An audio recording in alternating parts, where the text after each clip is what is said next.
They say laughter is the best medicine, but mine was a death sentence for the Thorne Empire. When my mother-in-law raised her $1,000 glass of champagne and announced to 300 distinguished guests that I was a cheating whore, she expected me to crumble. She was right that someone would leave here in handcuffs tonight, but she was wrong about who. I just laughed, knowing the phone in my hand was already connected to the Federal Bureau of Investigation.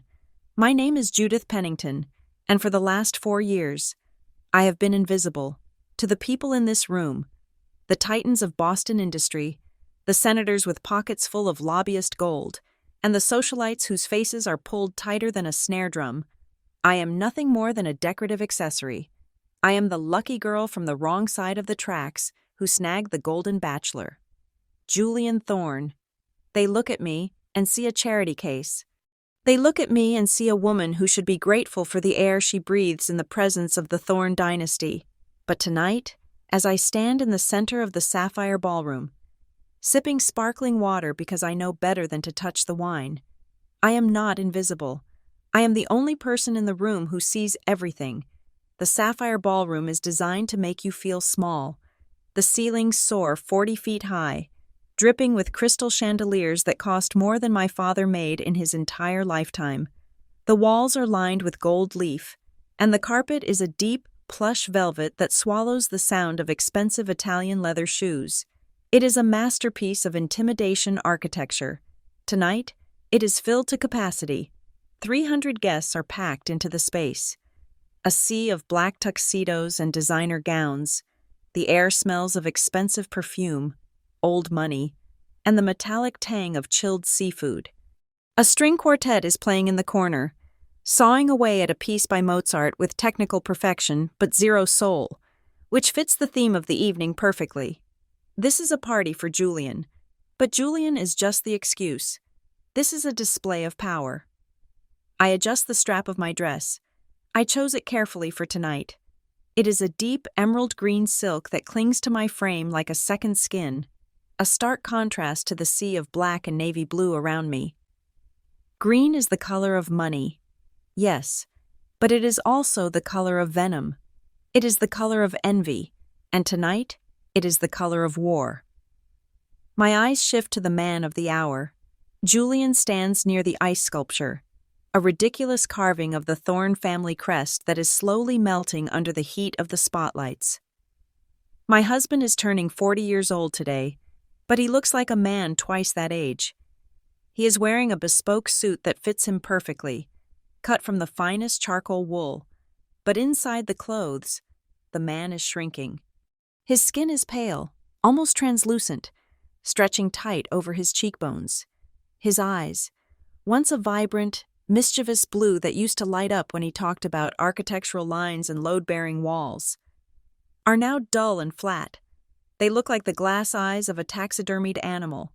I watch his hands. His left hand is trembling. It is a subtle tremor, barely noticeable unless you are looking for it, but I'm always looking. He grips his glass of scotch so hard his knuckles are white. Trying to steady the shake, it is not Parkinson's. It is not nerves. It is the side effect of the supplements his mother's doctor has been feeding him for 36 months. A chemical leash, keeping him docile, keeping him confused, keeping him malleable. My heart aches with a familiar, dull throb, but I push it down. There is no room for pity tonight. Pity will get us both killed. I need to be cold. I need to be a scalpel. Then, the atmosphere in the room shifts. It is a subtle change in barometric pressure, a sudden drop in temperature. Victoria Thorne has entered the conversation. My mother-in-law stands on the raised platform at the front of the room, tapping a silver spoon against her crystal champagne flute. The sound cuts through the murmur of 300 conversations like a gunshot. Ting, ting, ting. Ladies and gentlemen, if I could have your attention, please, Victoria says. Her voice is smooth, cultivated, and rich, like dark chocolate laced with arsenic. She is 65 years old, but thanks to a team of surgeons in Switzerland, she looks a decade younger. She is wearing red, blood red, a strapless gown that showcases the diamond necklace resting on her clavicle. diamonds that have been in the Thorne family for 3 generations. She looks regal. She looks perfect. She looks like a shark that has just smelled blood in the water. The room falls silent. 300 pairs of eyes turn to her. They are obedient sheep. They know who holds the purse strings in this city. "Thank you," Victoria smiles, and it doesn't reach her eyes. Her eyes are scanning the room, landing briefly on Julian, who flinches, and then settling on me. There is a gleam of triumph in them that makes the hair on the back of my arms stand up. "We are gathered here to celebrate my son, Julian. 40 years. It seems like only yesterday I was holding him in my arms, promising to protect him from the world." She pauses for effect. A few guests coo softly. A collective awe ripples through the crowd. "Julian has always been a sensitive soul," she continues, her voice dropping to a theatrical whisper. "He loves too deeply. He trusts too easily. And as a mother, my only job is to ensure that his trust is not betrayed. To ensure that the legacy his father built, the legacy we built, is not tarnished by those who would seek to exploit it." I tighten my grip on my clutch purse. Here it comes. The script is flipping. "We have weathered many storms, the Thorne family and I," Victoria says, her voice hardening. "But the most dangerous storms are not the ones that batter the walls from the outside. No, the most dangerous rot comes from within. It comes from the parasites we invite into our homes, thinking they are friends, thinking they are family." The silence in the room changes texture. It goes from respectful to tense. People start to exchange glances. They know a public execution when they see one. They are just waiting to see whose head is on the block. Victoria turns her body fully towards me. She points a manicured finger in my direction. "Judith," the name hangs in the air. "I welcomed you," she says, her voice trembling with fake emotion. "I gave you a home. I gave you a name. I treated you like a daughter. And how did you repay me? How did you repay Julian?" She gestures to the massive LED screen behind her, which had been displaying a loop of Julian's childhood photos. The screen flickers, goes black for a second, and then blazes to life with a new image. A gasp tears through the room. It is a collective intake of breath that sucks the oxygen out of the hall. On the screen is a photograph. It is grainy, taken in low light, clearly from a long lens. It shows a woman with my hair, my profile, wearing a coat I own, locked in a passionate embrace with a man who is definitely not Julian. The man's face is obscured, but the intimacy is undeniable. Then another photo clicks into place. The same woman, entering a hotel room, another, leaving the hotel room, disheveled. I look at the photos. As a forensic accountant, I have spent my career looking for discrepancies in numbers, for the tiny alterations that hide millions of dollars in theft. My eyes are trained to spot the fake, and these are quality fakes. The lighting on the hair is slightly off in the second frame.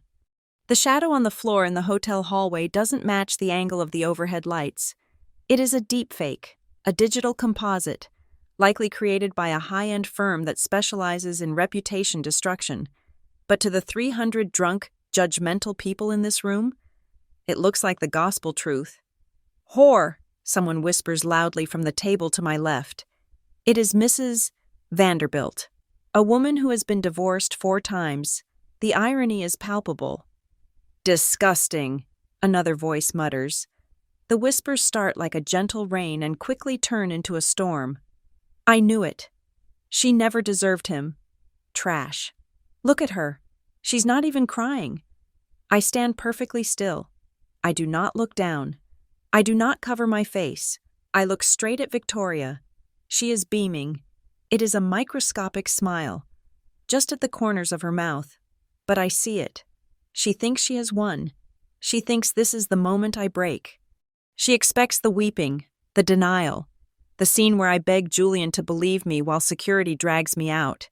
She wants me to be the hysterical woman so she can be the stoic matriarch. "Julian," Victoria says, her voice cutting through the murmurs. She is not looking at the crowd anymore. She is looking at her son. She is activating the trigger. Look at what she has done to you. Look at the betrayal. Betrayal. That is the word. I watch Julian. At the sound of the word, his head snaps up. His pupils dilate. The programming kicks in. For 4 years, Dr. Alistair Vane, Victoria's personal therapist, has been conditioning him. I found the tapes. I know the sequences. Betrayal. Danger. Protect. Attack. Julian turns to me. The vacancy in his eyes is replaced by a sudden, terrifying rage. It is not his rage. It is a manufactured fury, pumped into him by drugs and hypnosis. You, he chokes out. His voice is a stranger's voice. Guttural. Raw. You betrayed us. Julian, look at me, I say, keeping my voice calm, low. It's not real. Liar, Victoria screams from the stage. She is lying to you, Julian. She is laughing at you. Julian moves. He moves faster than a man in his condition should be able to move. He crosses the 10 feet between us in 2 strides. He doesn't slap me. He doesn't punch me. He shoves me. A hard, 2-handed shove squarely in the chest, fueled by adrenaline and blind obedience. I am wearing 4-inch heels. I have no balance. I fly backward. My back hits the edge of the dessert table. The impact knocks the wind out of me. I scramble to catch myself, but the tablecloth slides. I go down. I crash onto the floor in an explosion of crystal and sugar, the 5-tier birthday cake, a monstrosity of fondant and buttercream, comes down with me. I land hard on my hip. A sharp pain shoots up my spine. Something wet and cold splatters across my face. Frosting. Something sharp slices into my palm. A shard of a broken champagne flute. I lay there for a second, stunned. The room is dead silent. The only sound is the hum of the projector fan and the heavy breathing of my husband, who is standing over me with his fists clenched, shaking violently. I look down at myself. My beautiful emerald dress is ruined. It is smeared with white icing and dark chocolate. There is a smear of bright red blood on the green silk where my hand brushed my thigh. I look like a tragic clown. I look like a victim. Victoria steps down from the stage. Her heels click on the marble floor. Click, click, click. She stops beside Julian, placing a possessive hand on his shoulder. She looks down at me, sprawled in the wreckage of the party. Pathetic, she says softly, loud enough for the front row to hear. Get this filth out of my sight. Call the police. I want her charged with trespassing. This is it. This is the moment I am supposed to break. This is the moment I am supposed to weep for my lost marriage, for my ruined reputation, for the humiliation of being physically assaulted in front of the entirety of Boston's high society. But a strange thing happens. I look at the cake smeared on my arm. I look at the fake photos on the screen, where I am apparently kissing a man who looks suspiciously like the pool boy Victoria fired last summer. I look at the pompous, self-righteous faces of the crowd. These vultures in tuxedos who think they are watching a tragedy when they are actually watching a farce, and I feel a bubble rising in my chest. It starts as a huff, a short, sharp exhalation of air. Victoria frowns. Are you choking? I shake my head. I push myself up on one elbow, ignoring the glass digging into my skin. The bubble expands. It moves up my throat. It is hot and sharp and undeniable. No, I wheeze, and then I laugh. It bursts out of me, loud and harsh. Ha! The crowd flinches. Julian takes a step back, confusion warring with the rage in his eyes. I laugh again, louder this time, a full-bellied, genuine laugh that echoes off the vaulted ceiling. I throw my head back and let it roll. It is the laughter of someone who has heard the punchline of a joke that has been taking 4 years to tell.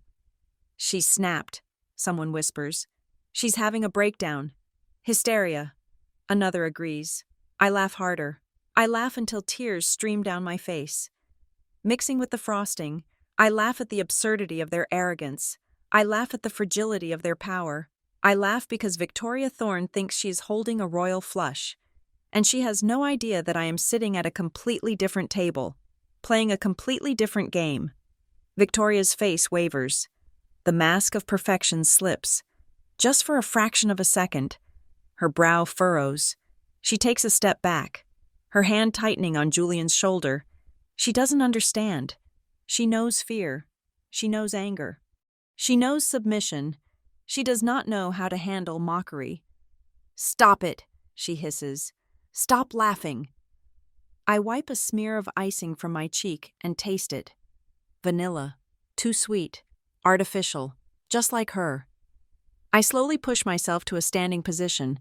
I do not rush. I let them watch me rise from the filth. My hair is a mess. My dress is destroyed. My hand is bleeding. But as I stand up, I continue to chuckle, a low, menacing sound that vibrates in the sudden silence of the room. I look at Victoria. I look deep into her calculating eyes, and I let the laughter die down into a cold, hard smile. My hand tightens around my clutch purse, feeling the solid weight of my phone inside. The phone that has been recording audio for the last 20 minutes. The phone that is currently on an open line with Special Agent Miller of the FBI. Victoria thinks she has just ended my life. She thinks she has stripped me of my dignity, but she forgot one thing. You can't humiliate a woman who has already burned her vanity to keep her rage warm. She thinks this is the end of the story. She is wrong. This is just the opening statement. To understand why I laughed while lying in a pile of ruined cake and broken glass, you have to understand that the man standing over me with dead eyes was not the man I married. The creature in the expensive suit was a hollow shell, a construct made of trauma and chemistry. My husband, the real Julian, died 4 years ago. Or rather, he was buried alive, and I have been the only one trying to dig him out. Let me take you back 8 years. I was 30 years old, and I was already tired of rich people. As a forensic accountant for a boutique firm in Boston, my job was to sift through the financial wreckage of the elite. I hunted down hidden assets in divorce cases, traced embezzled funds for nervous boards of directors, and found the smoking guns in tax fraud investigations. I saw money as a weapon, a drug, and a lie. I had no interest in marrying into it. I made my own money, enough to buy a comfortable condo in the South End and travel to Europe once a year. I was sharp, cynical, and content. Then I met Julian. We did not meet at a gala or a charity ball. We met in a dusty, sun-drenched construction site in Dorchester. I was there auditing a shady contractor who was suspected of padding invoices. Julian was there because he was the architect, and he was screaming at the foreman about the quality of the support beams. I remember stopping in the doorway, putting my hard hat on, and just watching him. He was not wearing a suit. He was wearing jeans covered in drywall dust and a flannel shirt with the sleeves rolled up. He was waving a set of blueprints around like a sword, his blue eyes blazing with genuine, unadulterated passion. He was fighting for the safety of the future tenants, low-income families who would never know his name.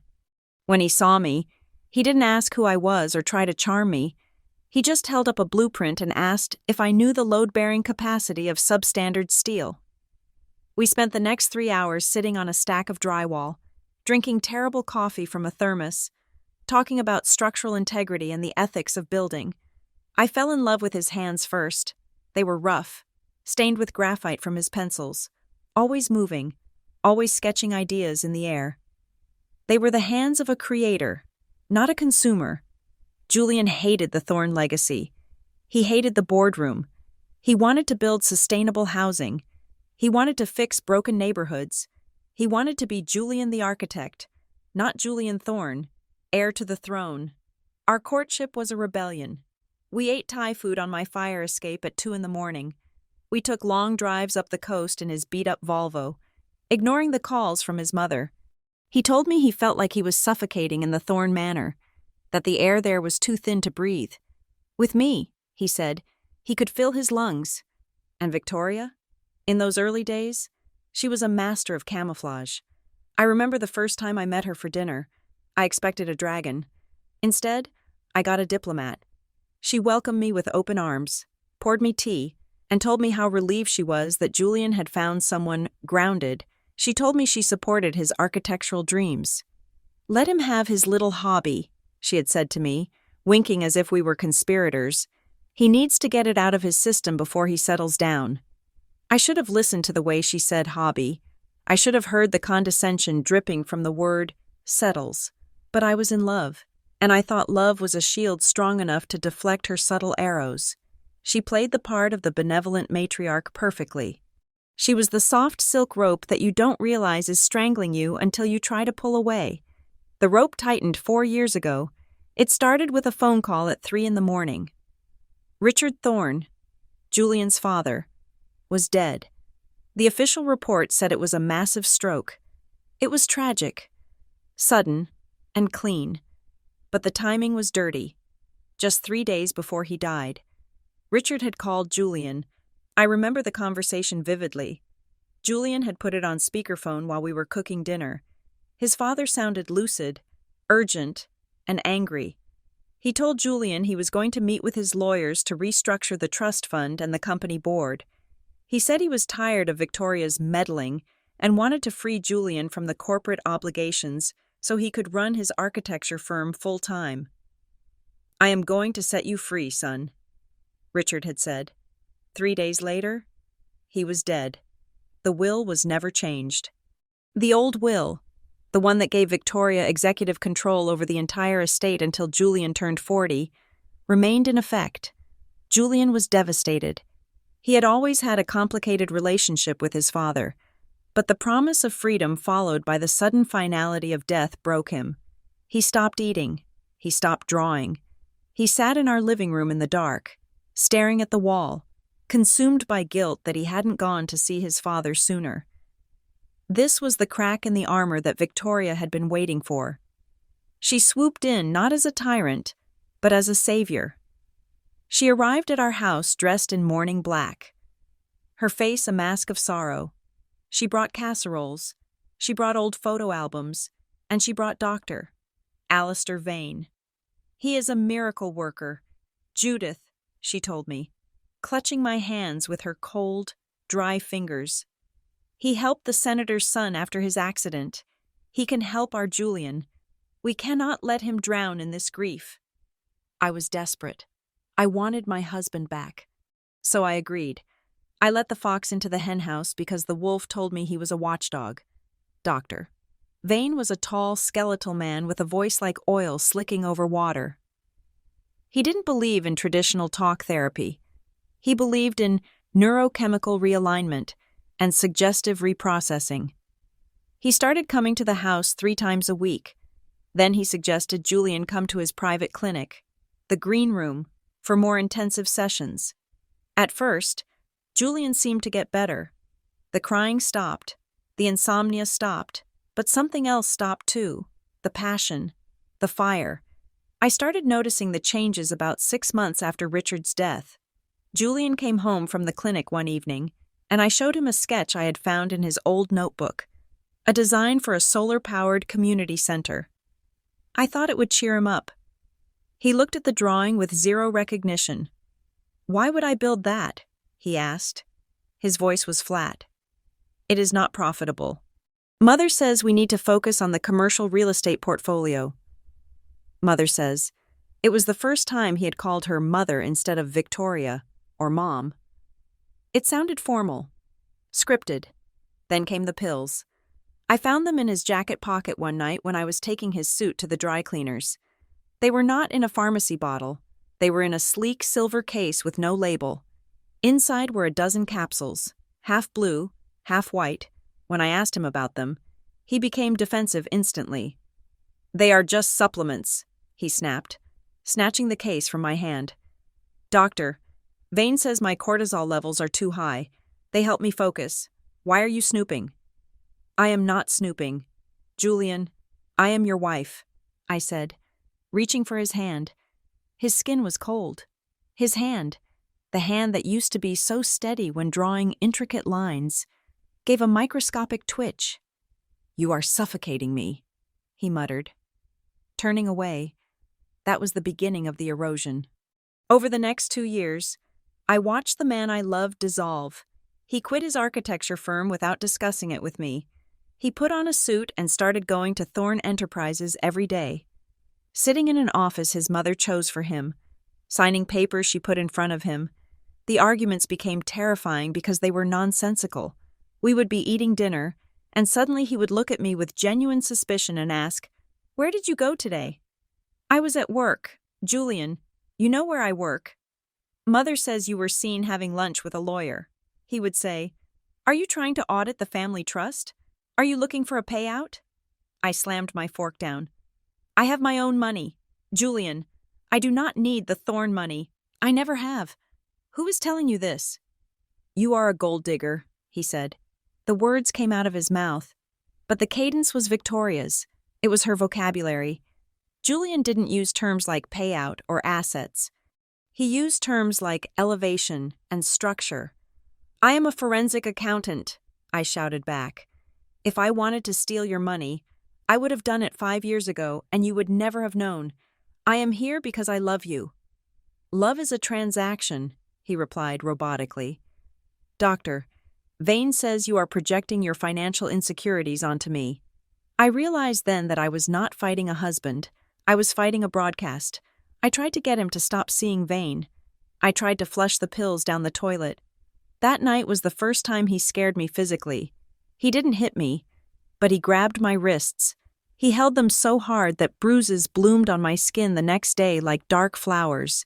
His eyes were wide, the pupils blown out, terrifyingly black. "Do not touch my medicine," he whispered. "It is the only thing that keeps the noise away." "What noise? Julian?" I cried. "The noise of the betrayal," he said. "The noise of what you did." He didn't know what I had done. He couldn't name a single crime, but the feeling of betrayal had been implanted in his gut. A vague, shapeless nausea that was triggered whenever he looked at me. I tried to reach out to our friends. We had a tight circle of friends from his architecture days. Mike, Sarah, David, people who knew the real Julian. One by one. They stopped returning my calls. When I finally cornered Mike at a coffee shop, he wouldn't look me in the eye. "Look, Judith," he said, shifting uncomfortably. "Julian called us. He told us well. He told us you were having some mental health issues, that you were becoming paranoid. He said Victoria was trying to get you help, but you were resisting. He asked us to give you space. He said I was crazy." I felt the blood drain from my face. He sounded really worried. "Judith," Mike said. He sounded broken. She had isolated me. It was a classic military strategy. Cut off the supply lines. Sever communication with the outside world. Isolate the target before the final strike. Victoria had turned my husband into a weapon and turned his friends into witnesses for her defense. I went home that night to a silent house. Julian was in the study, staring at a blank wall, popping one of those blue and white pills. I stood in the doorway and looked at him. I saw the tremor in his left hand. I saw the hollowness in his cheeks.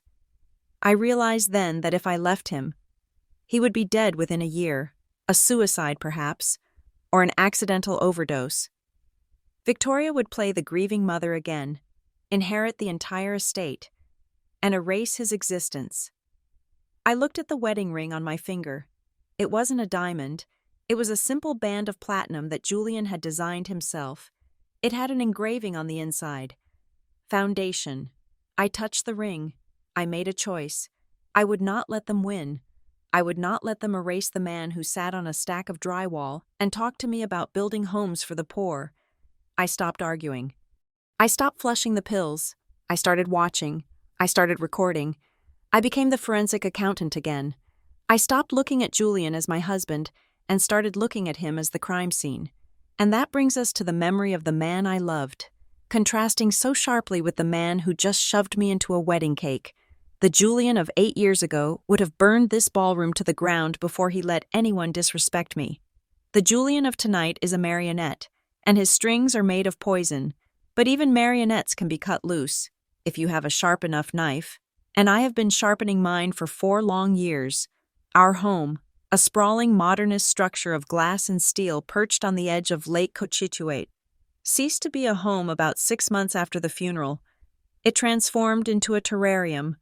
I was the specimen, and somewhere, behind a bank of monitors, Victoria Thorne was the scientist tapping on the glass. The paranoia did not hit me all at once like a wave.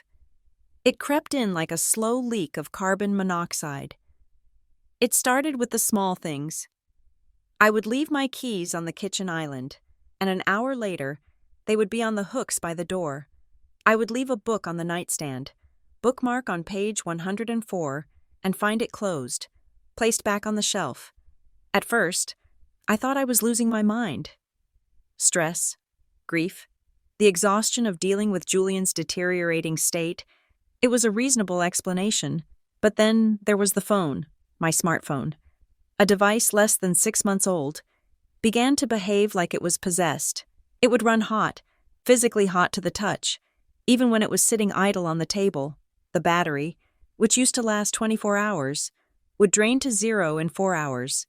I am a forensic accountant. I understand data. A phone that is constantly transmitting data when it should be asleep is a phone that has been compromised.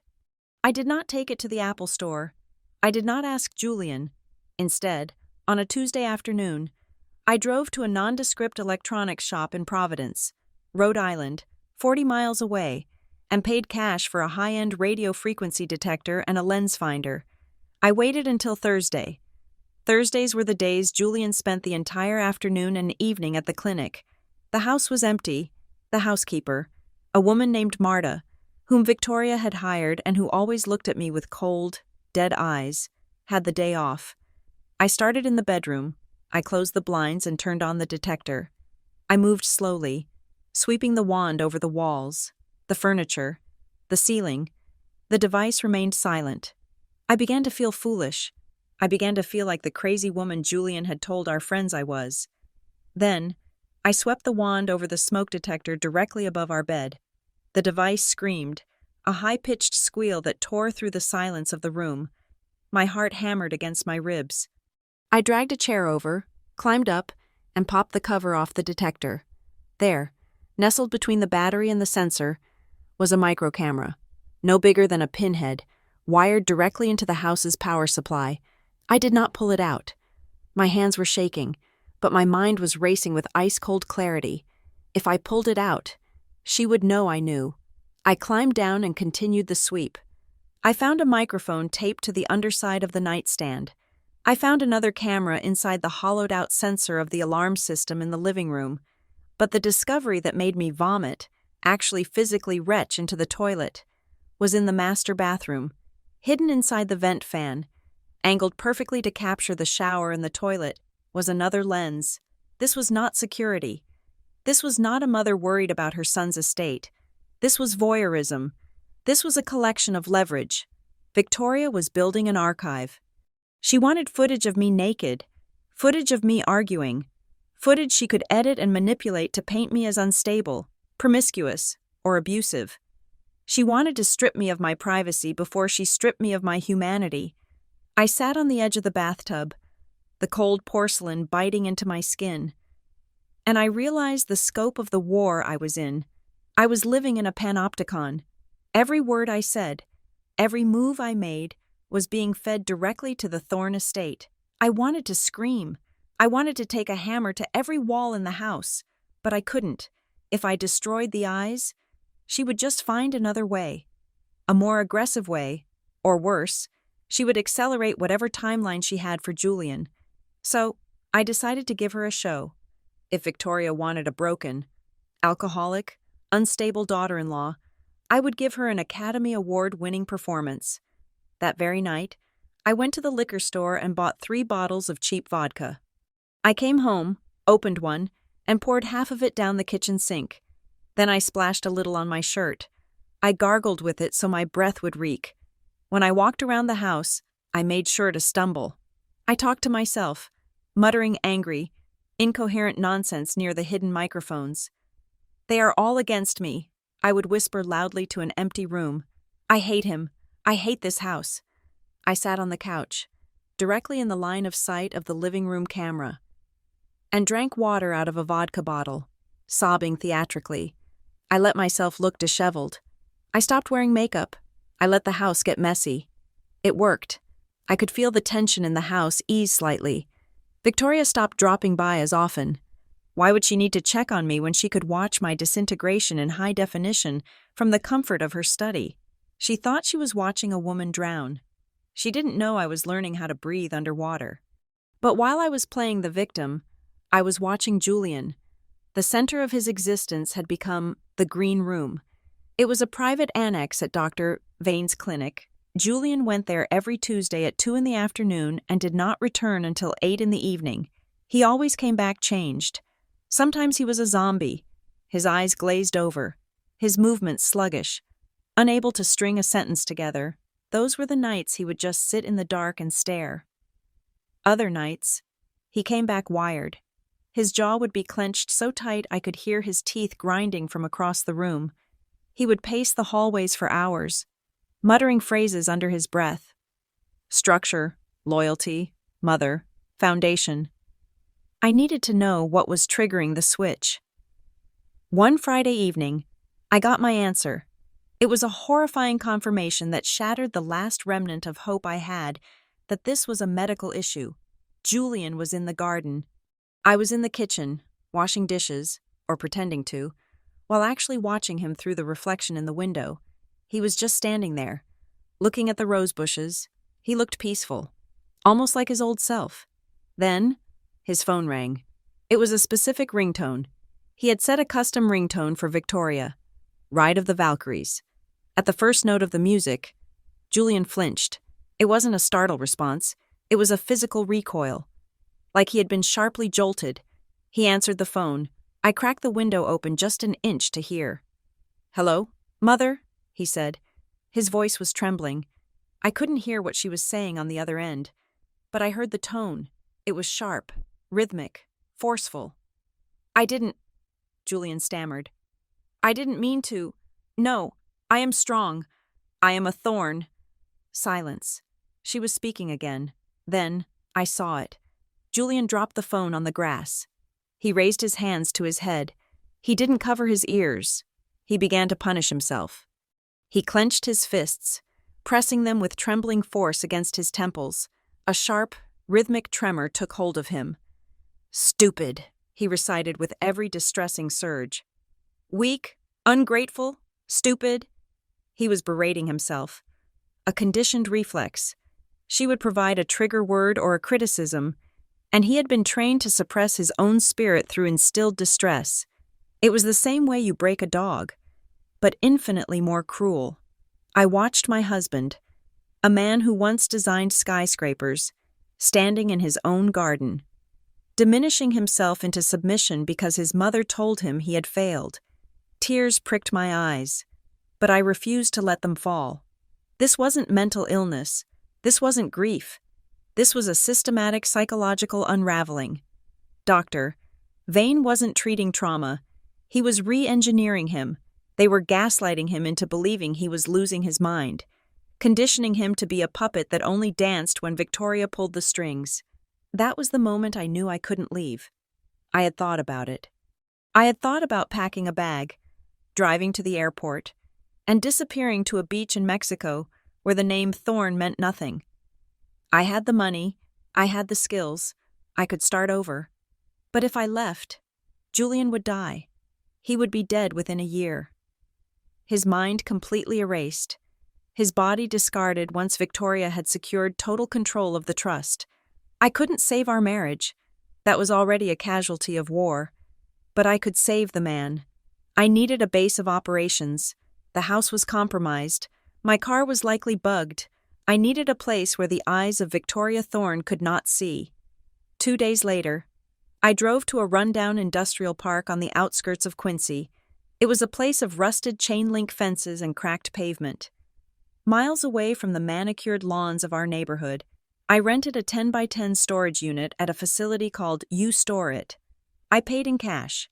Using a fake name, Elena Vance, it was a cold metal box that smelled of dust and damp concrete. It was perfect. I moved in a folding table, a battery-powered lamp, and a secure laptop that had never connected to the Wi-Fi at the mansion. This became my sanctuary. This became the headquarters of the resistance. On the metal wall of the storage unit, I started to build my case. I taped up the photos I had taken of the pills. I pinned up printouts of the Thorne Enterprise's financial records I had managed to access using a public library computer. I drew timelines of Julian's therapy sessions and correlated them with his erratic behavior. I sat in that freezing metal box, wrapped in a coat, staring at the web of lies I was uncovering. I was living a double life. By day, I was Judith the drunk, the failure, the weeping wife stumbling through a mansion filled with cameras. By night, or in the stolen hours of the afternoon, I was Judith the auditor, the hunter, the woman who was slowly, methodically sharpening the blade that would cut the strings. I looked at a photo of Julian I had pinned to the center of the board. It was from our honeymoon in Italy. He was laughing, raising a glass of wine, his eyes bright and alive. "Hold on," I whispered to the photo. "I am coming for you." The paranoia was still there, buzzing in my brain like a fly I couldn't swat. But it was no longer fear, it was fuel. Every camera they hid, every lie they told, every bruise they put on Julian's soul. It was all just evidence, and I was going to collect every single scrap of it. The thing about money is that it talks. People lie. Witnesses disappear. Memories fade. But numbers? Numbers are stubbornly honest. If you know how to listen to them, they will tell you exactly who is stealing, who is lying, and who is killing. In my freezing storage unit in Quincy, surrounded by the hum of my encrypted server, I began to listen to the money of Thorne Enterprises. I needed a way in. The main servers were protected by firewalls that would take a team of hackers weeks to crack. I didn't have weeks, and I didn't have a team, but I had something better. I knew the human element. I knew that Victoria's personal assistant, a nervous young woman named Chloe, used the same password for everything. I had seen her type it into her phone a dozen times. Titanium 123, using a virtual private network and a spoofed IP address that bounced my signal through servers in Estonia and Singapore. I logged into the employee portal using Chloe's credentials. I wasn't looking for the main accounts. I was looking for the miscellaneous files. The petty cash, the charitable donations. That is where the devil usually hides. I found him in the Thorne Humanitarian Foundation, on paper. The foundation was a beacon of philanthropy, donating millions to orphanages in Eastern Europe and medical clinics in South America. But when I pulled the ledger for the last fiscal year, the patterns were all wrong. The donations were too round. $500,000 exactly. $200,000 exactly. Real charities have messy expenses. Overhead, salaries, supplies. These were just massive block transfers to shell companies with addresses in tax havens like the Cayman Islands and Cyprus. I traced one of the recipients, a company called Global Aid Logistics. I ran their registration number through an international business database. They weren't shipping medical supplies. They were a holding company for a defunct cargo airline that had been flagged by Interpol for transporting dual-use goods, a polite term for weapon components. My blood ran cold. The Thorne family wasn't just rich. They were laundering money for arms dealers. They were washing blood money through a charity named after my husband's grandfather, but the real smoking gun was closer to home. Scanning the monthly operational expenses, I found a recurring payment of $50,000 labeled Consulting Services. The recipient was Vane Solutions, LLC, Dr. Alistair Vane, $50,000 a month. That is $600,000 a year. That is not a therapist's fee. That is a retainer. That is hush money. Or perhaps it is a salary for a hitman who kills with prescriptions instead of bullets. I dug deeper into Vane Solutions. It was registered to a P.O. box in Delaware. The only officer listed was Alistair Vane. I cross-referenced the payment dates with Julian's bad days, the days he came home violent or catatonic. The payments often spiked the week after a major episode. They were paying him for results. They were paying him to break my husband. My fingers flew across the keyboard. I was fueled by caffeine and rage. I needed to go further back. I needed to find the origin point. I needed to find Richard Thorne. I hacked into the archives of the private hospital where Richard had died. It was harder. but I found a back door through an outdated vendor portal used for ordering cafeteria supplies. I accessed the digital medical records, official cause of death, ischemic stroke. I pulled the raw lab data from the night he died. The doctors had run a standard panel.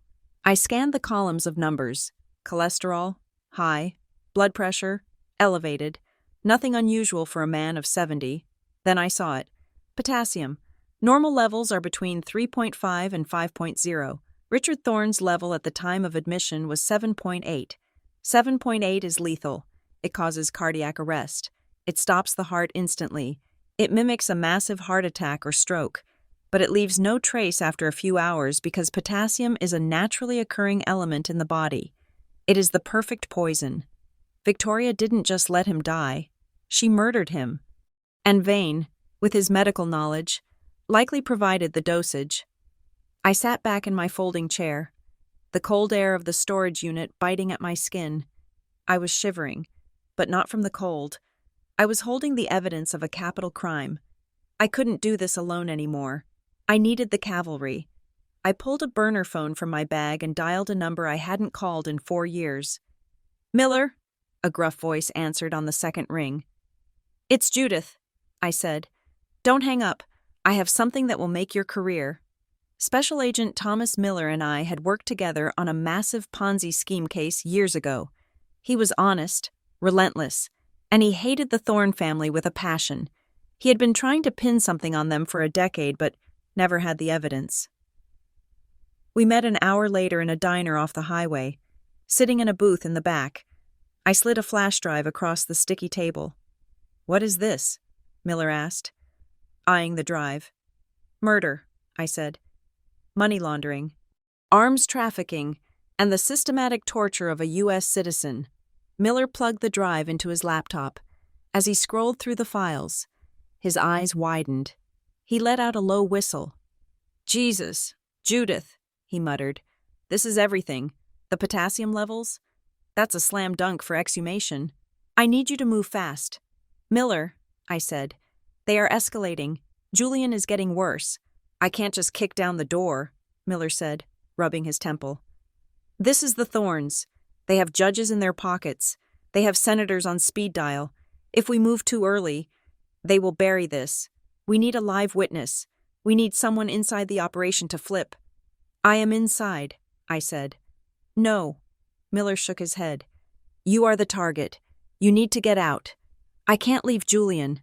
"Then you need to be careful," Miller warned, "because they are coming for you." He was right. The next day, the smear campaign began. I found a packet of white powder planted in my car's glove compartment. It was baking soda, but it looked like cocaine.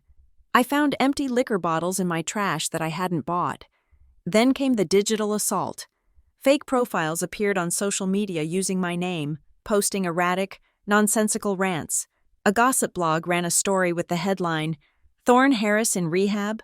Sources say yes." Victoria was painting the picture of a junkie wife. She was building the narrative so that when she finally divorced me, or buried me, no one would ask questions. I decided to play along. I let myself be caught buying wine at the liquor store at 10 in the morning. I stumbled when I walked past the house staff. I let them see me crying.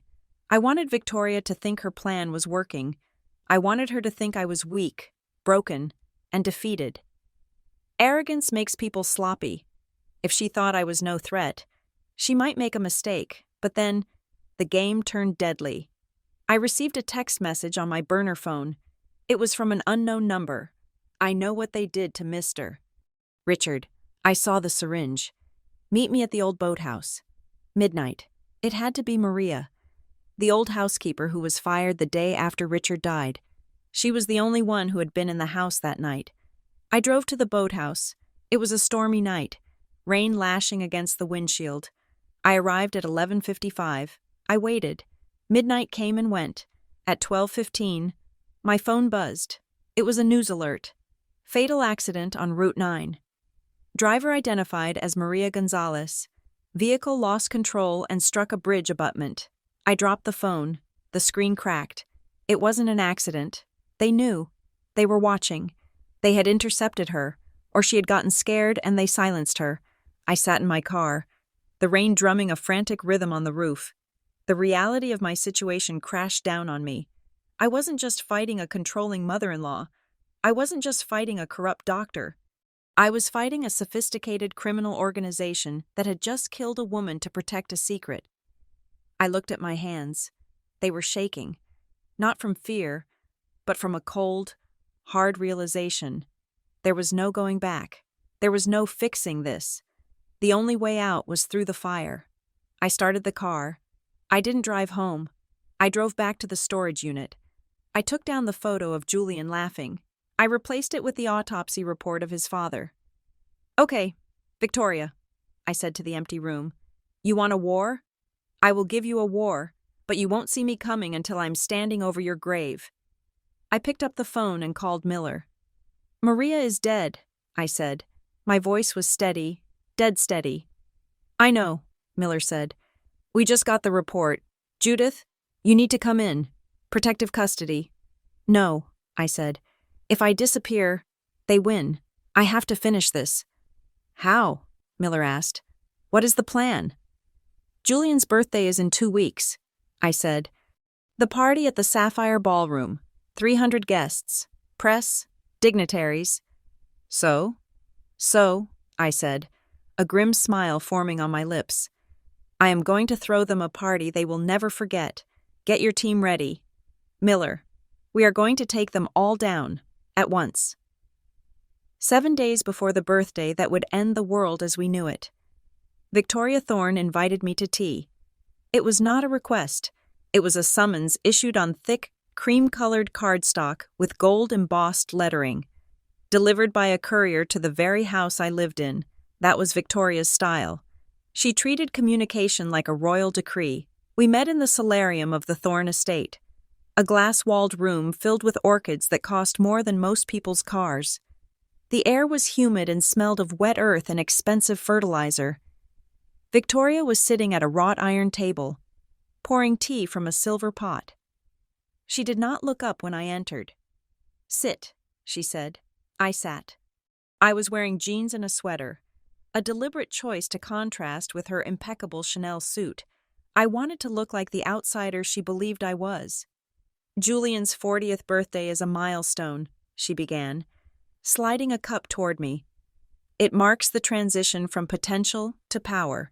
It is essential that the evening be flawless." "I agree," I said. Taking a sip, the tea was bitter. "I have been thinking about your attire," Victoria said.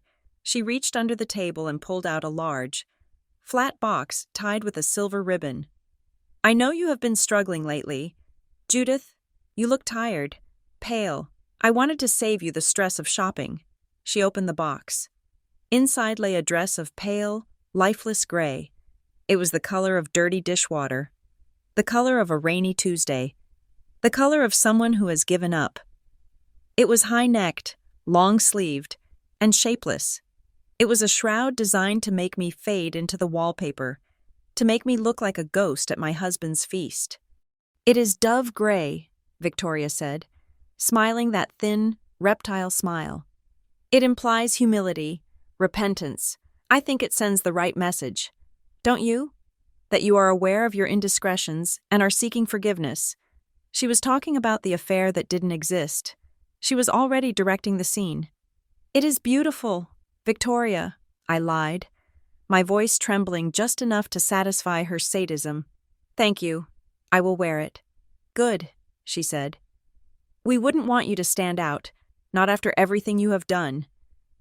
I left the estate clutching the box like a badge of shame, but the moment I was in my car, my expression hardened.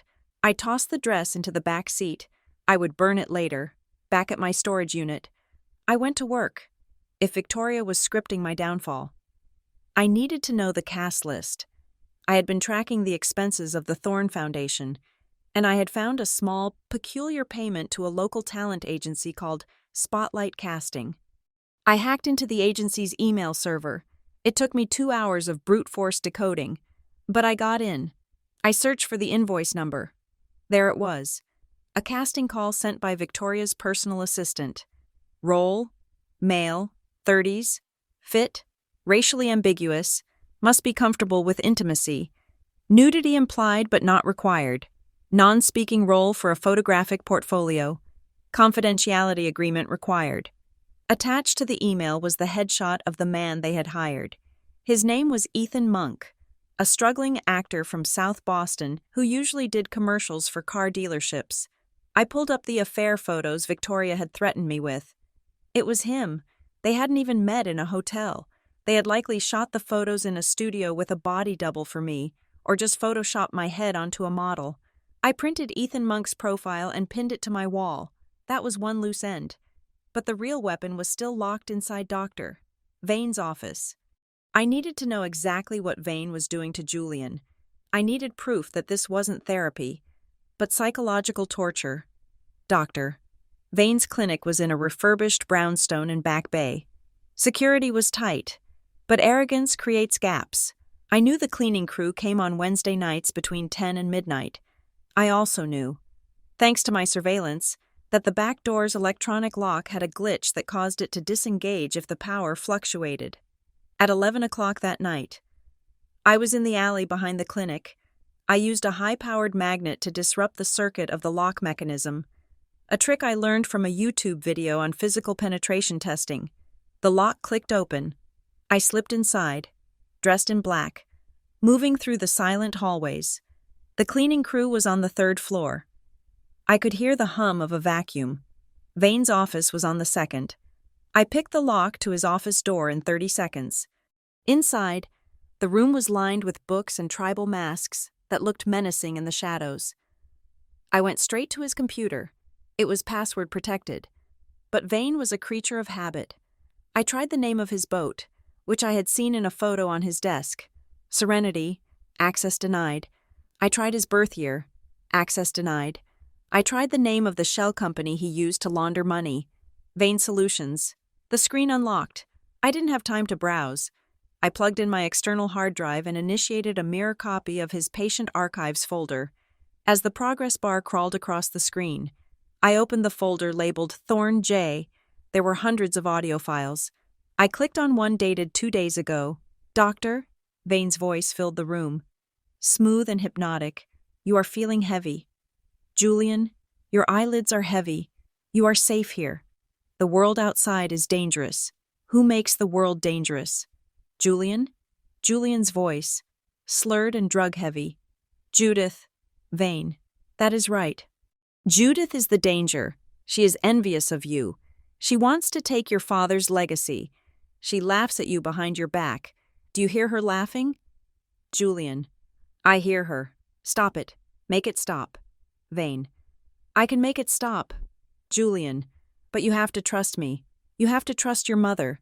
Judith is poisoning you. That is why you feel sick. She is putting things in your food. She wants you dead. I ripped the headphones off, my stomach turning.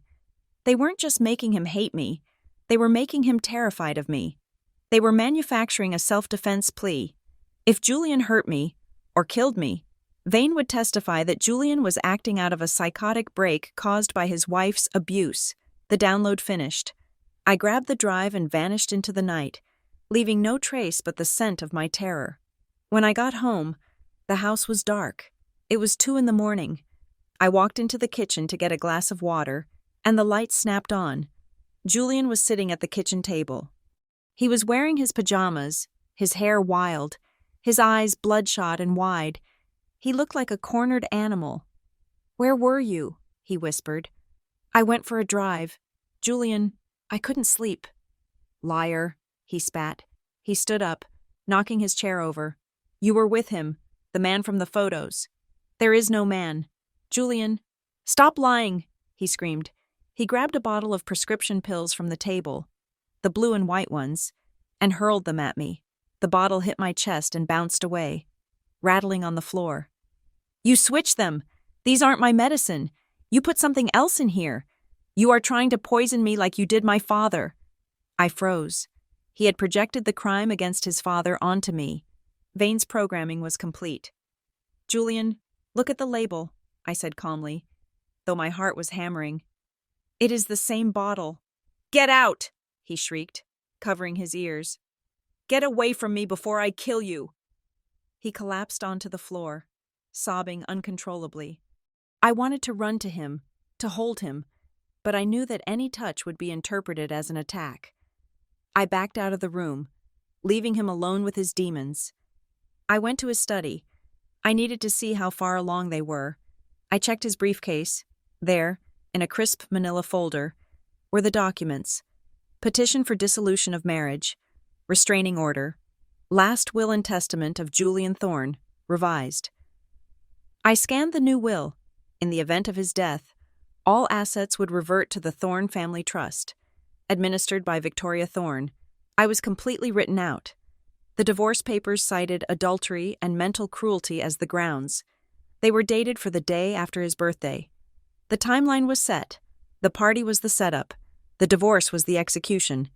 And if I didn't go quietly, the poisoning narrative would be used to frame me for attempted murder or to justify Julian killing me in self-defense. I called Miller. It was 4 a.m. "They are going to drop the hammer on Sunday," I said. "We have to move." "We have the financial records," Miller said, his voice thick with sleep. "We have the toxicology report on Richard. But Judith, if we arrest them now, Victoria might lawyer up and claim ignorance. She will throw Vane under the bus. We need to catch her holding the smoking gun." "I can give you the smoking gun," I said. "She is going to present the fake evidence against me at the party. She is going to publicly destroy me to justify the divorce. I need you to be there." "We will be there," Miller said. "We will have agents disguised as catering staff. We will have a team in the van outside. But Judith, you are walking into a firing squad." "No," I said, looking at the gray dress I had thrown in the corner. "I am walking into a courtroom." The day before the party, I went to the Sapphire Ballroom at the hotel. I wore a generic blue jumpsuit and carried a clipboard. I told the front desk I was from Thorne Event Planning and needed to check the audiovisual specs for the tribute video. The AV technician was a bored kid named Gary, who was more interested in his phone than security. "Yeah, just plug into the HDMI port," he said, pointing to the main console in the projection booth. "Don't mess with the audio levels. I just set them." "I won't touch the levels," I promised. I plugged my laptop into the system, but I didn't just check the specs. I installed a small, dormant program on their server. It was a remote override script. It gave me the ability to hijack the main screen and the sound system from my phone. I uploaded the files I had gathered: the photos of the actor, the financial ledgers showing the money laundering, the autopsy report of Richard Thorne, and the audio recording of Dr. Vane brainwashing Julian. I set the trigger to a specific command on my phone. "All set," I told Gary, smiling. "It is going to be a killer show." I walked out of the hotel and into the bright sunlight of Boston. I felt light. I felt dangerous. Victoria Thorne had written a script where I was the villain, the cheater, the gold digger. She thought she was Shakespeare, crafting a tragedy. She didn't realize that I was the critic, and I was about to rewrite the entire third act. The morning of Julian's 40th birthday broke with a sky the color of a bruised plum. It was raining, a relentless, gray drizzle that slicked the streets of Boston and turned the lake behind our house into a sheet of hammered lead. The weather was perfect. It was the kind of day that made people want to stay inside, to hide, to be safe. But safety was a luxury I could no longer afford. Today was not a celebration. It was a tactical operation. I woke up at 5 a.m, long before the alarm. My body was humming with a cold. Electric energy. It was the same feeling I used to get before a major audit, that hyper-awareness where every sound is amplified, every detail is sharp. I lay in bed for a moment, listening to the breathing of the man beside me. Julian was asleep, but even in sleep, he wasn't peaceful. His brow was furrowed, his hands clenched into fists on the pillow. He looked exhausted, drained by the nightmares Dr. Vane had been feeding him for weeks. I slipped out of bed, moving silently across the floorboards I knew would creak. I went to the bathroom and splashed cold water on my face. I looked at myself in the mirror. The woman staring back was pale. with dark circles under her eyes, the result of sleepless nights and the stress of living in a war zone. But her eyes were clear. They were hard. They were the eyes of a woman who had run out of tears and started stocking up on ammunition. When I walked into the kitchen, Julian was already there. He was standing by the island, staring at a cup of black coffee as if it were a complex architectural puzzle he couldn't solve. He was wearing his bathrobe, and his shoulders were slumped. "Happy birthday, Julian," I said softly. He flinched. He didn't look at me. He just reached down and pushed a square box across the granite countertop. "Mother sent this over," he said. His voice was devoid of inflection. It sounded like a recording played at half speed. "She wants you to wear it tonight. She said it fits the theme." I looked at the box. I knew exactly what was inside. The gray dress, the uniform of the penitent wife, the visual representation of my submission. I opened the box. The fabric was dull and lifeless, a polyester blend that would itch and hang poorly. It was an insult stitched into a garment. "It is lovely," I lied, my voice steady. "Tell Victoria I said thank you. I will wear it." Julian nodded, relieved that there wasn't a fight. He didn't care what I wore. He just wanted to avoid conflict. He wanted the noise in his head to stop. "We leave at 6, he said, finally looking up. His eyes were glassy. "Don't be late. Mother hates it when we are late." "I won't be late," I promised. I took the box and walked to the guest room, which had become my staging ground. I threw the gray dress onto the bed. It looked like a dead animal. I turned to the closet, reached up to the top shelf, and pulled down a garment bag I had hidden behind a stack of winter coats. I unzipped it. Inside hung a dress of pure, liquid emerald silk. It was a vintage piece I had found in a consignment shop in New York years ago and had tailored to fit me like a second skin. It was bold. It was vibrant. It was aggressive. Green is the color of life, yes, but in nature, bright green often signals poison. It warns predators to stay back. Tonight, I would not be the gray mouse. I would be the viper. But a dress was not enough protection. I needed insurance. I sat down at my laptop, the secure one I kept disconnected from the house network, and opened a terminal window. I had spent the last 3 nights coding a script in Python. It was a simple but ruthless program. I titled it Project Vane. I linked the script to a cloud server containing every piece of evidence I had gathered: the photos of the fake affair, the audio recordings of Vane brainwashing Julian, the toxicology report of Richard Thorne, and the financial ledgers of the money laundering scheme. I set the recipients: the investigative desk of the New York Times, the Boston Globe, the Washington Post, CNN, and for good measure, the Internal Affairs Division of the IRS. Then, I set the timer, 30 minutes. I initiated the sequence. From this moment on, I had to log into a secure web portal on my phone and enter a 6-digit alphanumeric code every 30 minutes. If I failed to enter the code, if I was arrested, if my phone was taken, or if I was killed, the timer would hit 0. And the moment it hit 0, the entire dossier would be blasted to every major news outlet in the country. I typed in the first code, reset. The timer started counting down from 29 minutes and 59 seconds. This was my dead man's switch. It meant that Victoria could not silence me. She could drag me out of the party. She could throw me in a cell. She could even have her goons put a bullet in my head, but she could not stop the truth. The truth was already in the chamber, waiting for the trigger to release. At 10 in the morning, I left the house under the pretense of going to the salon. Julian didn't ask questions. He was back in his study, likely staring at the wall or taking more of Vane's pills. I drove to a parking garage in downtown Boston, 3 blocks from the Sapphire Hotel. I parked on the 4th level, in a dark corner. A black van was parked next to me. The side door of the van slid open. A man stepped out. He was built like a tank, with a shaved head and a scar running through his left eyebrow. His name was Kovacs. He ran a private security firm that specialized in executive protection for clients who didn't want the police involved. I had paid him $50,000 in cash, drained from an old investment account I had before I met Julian. "Mrs. Thorne," Kovac said, nodding. "We are set." "Run me through it," I said. "I have 4 men inside," Kovac said.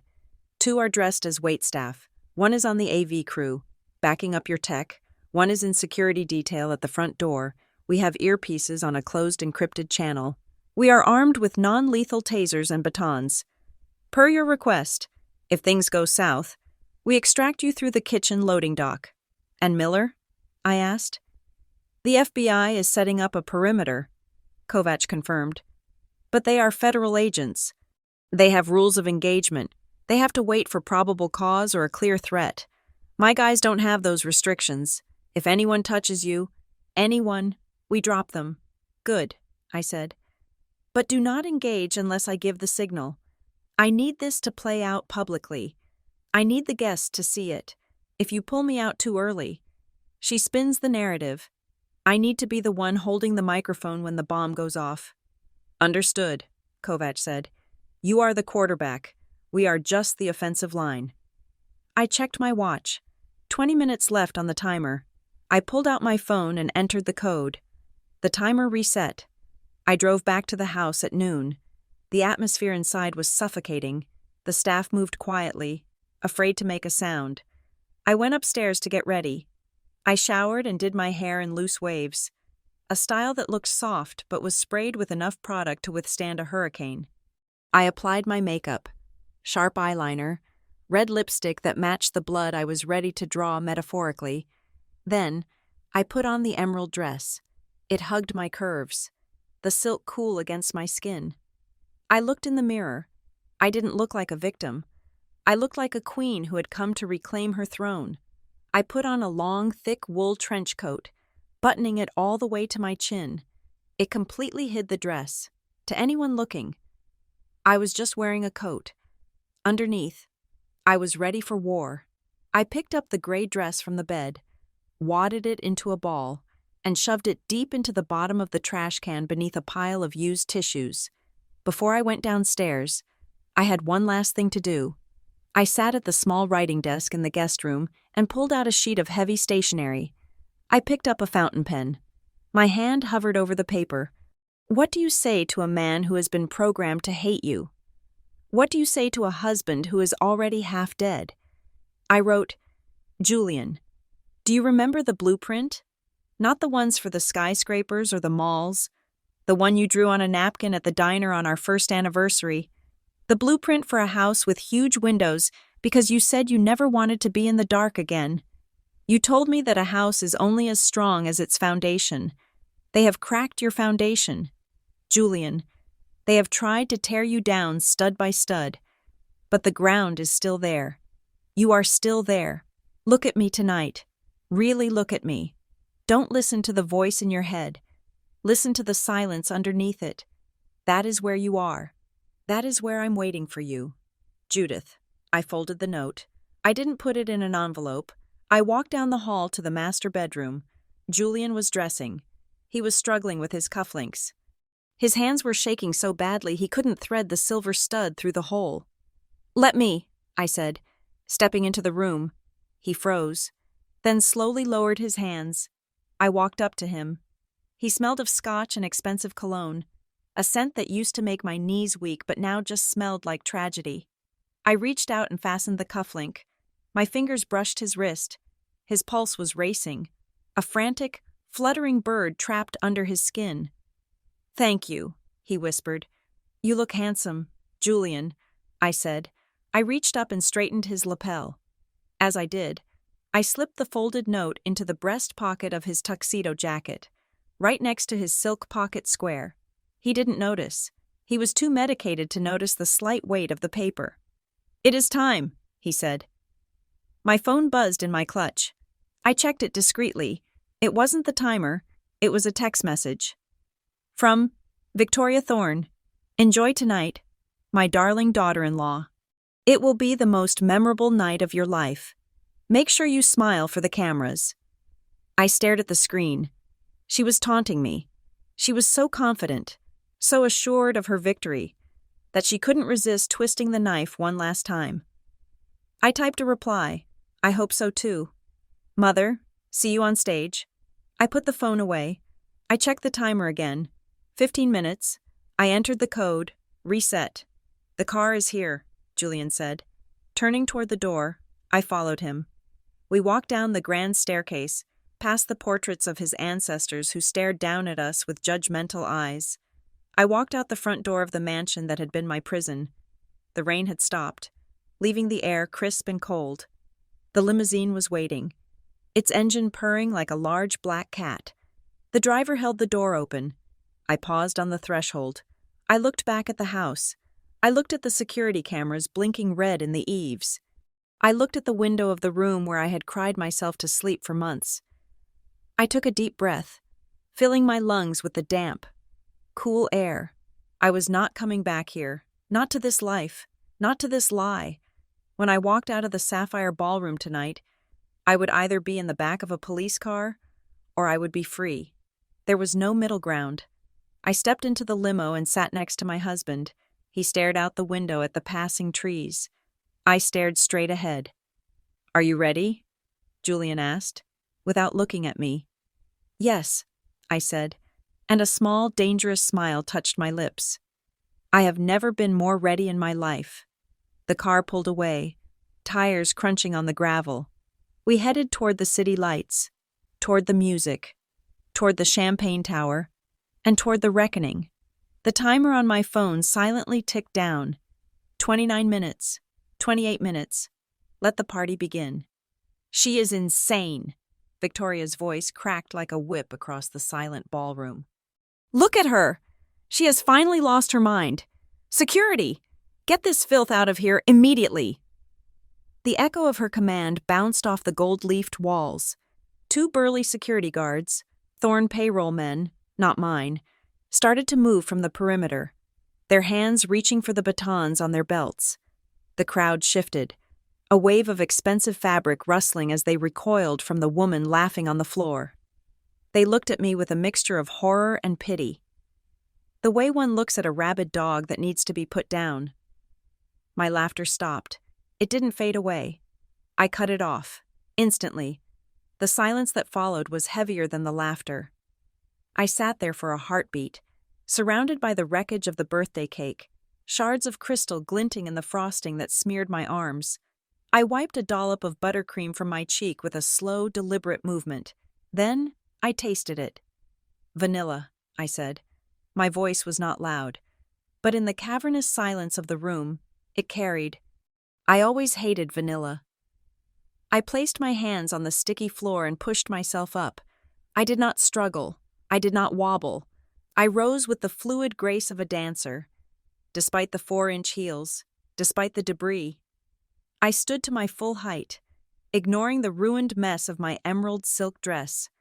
The stain looked like a badge of honor now, a war paint. I looked at Julian. He was trembling, his face pale, his eyes darting back and forth between me and his mother. He looked like a child waking up in a burning house. Then I looked at Victoria. She was standing on the stage, her finger still pointed at me, but her expression had frozen. She was waiting for the tears. She was waiting for the begging. She was waiting for the victim she had spent 4 years cultivating. She was looking for Judith the doormat. But Judith the doormat had died in a storage unit in Quincy. Standing before her was Judith the auditor. I reached up to my neckline. Hidden beneath the emerald silk collar was a small, high-frequency microphone, clipped to the fabric like a piece of jewelry. I tapped it once. Thump. The sound boomed through the ballroom's massive speaker system, causing 300 people to flinch. The feedback squealed for a split second, sharp and piercing. "You are right, Victoria," I said. My voice was amplified, godlike, filling every corner of the room. It wasn't the voice of a hysterical woman. It was the voice of a judge reading a verdict. Victoria's eyes widened. "Cut the mic!" she screamed at the sound booth. "Cut it now!" But Gary the tech kid wasn't in control anymore. My script was, "I did have an affair," I continued, my voice overriding her screams. I walked forward, stepping over the broken glass. You accused me of sleeping around. You accused me of betraying this family. And for once, you told the truth. I stopped in the center of the room. I looked directly into the camera lens that was broadcasting the event to the overflow room. But my lover was not a man, I declared, my voice dropping an octave, cold as liquid nitrogen. And it certainly wasn't that third-rate actor you hired. No, Victoria. My affair was with justice. I raised my right hand and snapped my fingers. Snap. The sound was crisp, instantaneous. Behind Victoria, the massive LED screen that had been displaying the grainy, fake photos of me in the hotel room flickered. The image dissolved into static for a fraction of a second, and then it reformed. It was a video, high definition, clear audio. The scene on the screen was a restaurant, Le Bernardin in New York. The date stamp in the corner was from 6 months ago. 2 people were sitting at a private corner table. One was Victoria Thorne. She was looking elegant, composed, and dangerous. The other person was a man with silver hair and a distinct red birthmark on his left cheek. He was sitting in the front row of the ballroom right now, the Honorable Judge Marcus Holloway, the man who was tipped to be the next Supreme Court nominee. A collective gasp sucked the air out of the room. On the screen, Victoria slid a thick manila envelope across the white tablecloth. "This is for the zoning permits on the waterfront project." Victoria's recorded voice boomed through the speakers. "And for ensuring that the lawsuit from the environmental group disappears, I trust $50,000 is sufficient for your legal expertise." Judge Holloway, on screen, took the envelope. He peeked inside, smiled, and tucked it into his jacket. "Always a pleasure doing business with the Thornes. Victoria, consider the lawsuit dead." In the ballroom, reality crashed into the present. Judge Holloway, the real one, sitting 10 feet away from me, turned a shade of gray that matched my rejected dress. He stood up, knocking his chair over. "This is a fabrication," he sputtered, his voice high and thin. "Deepfake, AI." "Sit down, Marcus," I commanded, my voice booming over the speakers. He sat. He actually sat. The power of the microphone, the power of the evidence, pinned him to his chair. "That is just the appetizer," I said. "Let's look at the main course." I tapped my phone screen. The video of the judge vanished. In its place, a spreadsheet appeared. It was the ledger from the Thorne Humanitarian Foundation, but I had run it through a visualization software. It wasn't just numbers, it was a web. Lines of red connected the foundation to offshore accounts, and from those accounts, lines connected to the names of people in this very room. "Recognize your names?" I asked, looking around the room at the stunned faces of Boston's elite. "Senator Crane? I see a donation of $100,000 from you that was immediately routed to a shell company in Cyprus known for human trafficking. Mrs. Vanderbilt? Your charity gala funds went straight into purchasing illegal firearms components. You are not philanthropists. You are money launderers." Panic. It started as a murmur and erupted into chaos. People began to stand up. Some were checking their phones. Others were looking for the exits. The masquerade was over. The masks were melting off, revealing the terrified criminals underneath. "Turn it off!" Victoria shrieked. She looked small now against the backdrop of her own crimes. She lunged for the laptop on the podium, slamming it shut, but the screen behind her didn't flicker. My server was remote. She could smash every computer in the building, and the show would go on. "You can't stop it, Victoria," I said, walking closer to the stage. "It is already in the cloud. It is in the inbox of the New York Times. It is with the FBI. The dead man's switch has been triggered." Then, I saw him, Dr. Alistair Vane. He was standing near the side exit, trying to blend into the shadows. He looked like a rat on a sinking ship. He had seen the financial records. He knew his name, Vane Solutions, was next. He made a break for it. He bolted toward the kitchen doors, pushing a waiter aside. "Not so fast, Doctor," I said calmly. As Vane hit the double doors, they didn't swing open. Instead, 2 waiters stepped into his path. These weren't college kids working a catering gig. These were Kovach's men. Vane tried to shove past them. "Get out of my way. Do you know who I am?" One of the men, a giant with a neck as thick as a tree trunk, simply placed a hand on Vane's chest and shoved. Vane flew backward, sliding across the polished floor like a curling stone. He scrambled to get up, but the second guard grabbed him by the collar of his expensive tuxedo and dragged him back into the light. "Let him go," Victoria screamed. "Security! Arrest these men!" The hotel security guards looked confused. They looked at the screen, where the crimes of their employers were being broadcast in 4K resolution. They looked at the panic in the room. They looked at me, the woman in the green dress, who seemed to be the only one in control. They didn't move. They knew a sinking ship when they saw one. "Save your breath, Victoria," I said. "You are going to need it for the jury." I turned to Julian. He was standing frozen in the middle of the chaos. He was staring at the screen, where lines of data were scrolling. He looked lost. He looked like he was waiting for someone to tell him what to feel. "Julian," I said. My voice softened. Just a fraction. "I told you they were lying. I told you I was fighting for you. Now, I am going to show you why your father really died." I swiped my phone screen one last time. The financial data disappeared. The screen went black. Total blackness. The room fell silent. The kind of silence that happens before a thunderclap. Even the panic paused. Then, the audio started. It was just a waveform on the screen, oscillating with the voice, static, a chair scraping, Vane's voice. "The dosage needs to be precise. Victoria, too much, and it looks like poison. Too little, and he survives." Victoria's voice. "I don't care about the details. Alistair, just tell me it will work. Richard is going to change the will on Monday. He cannot live until Monday." Vane. "Potassium chloride.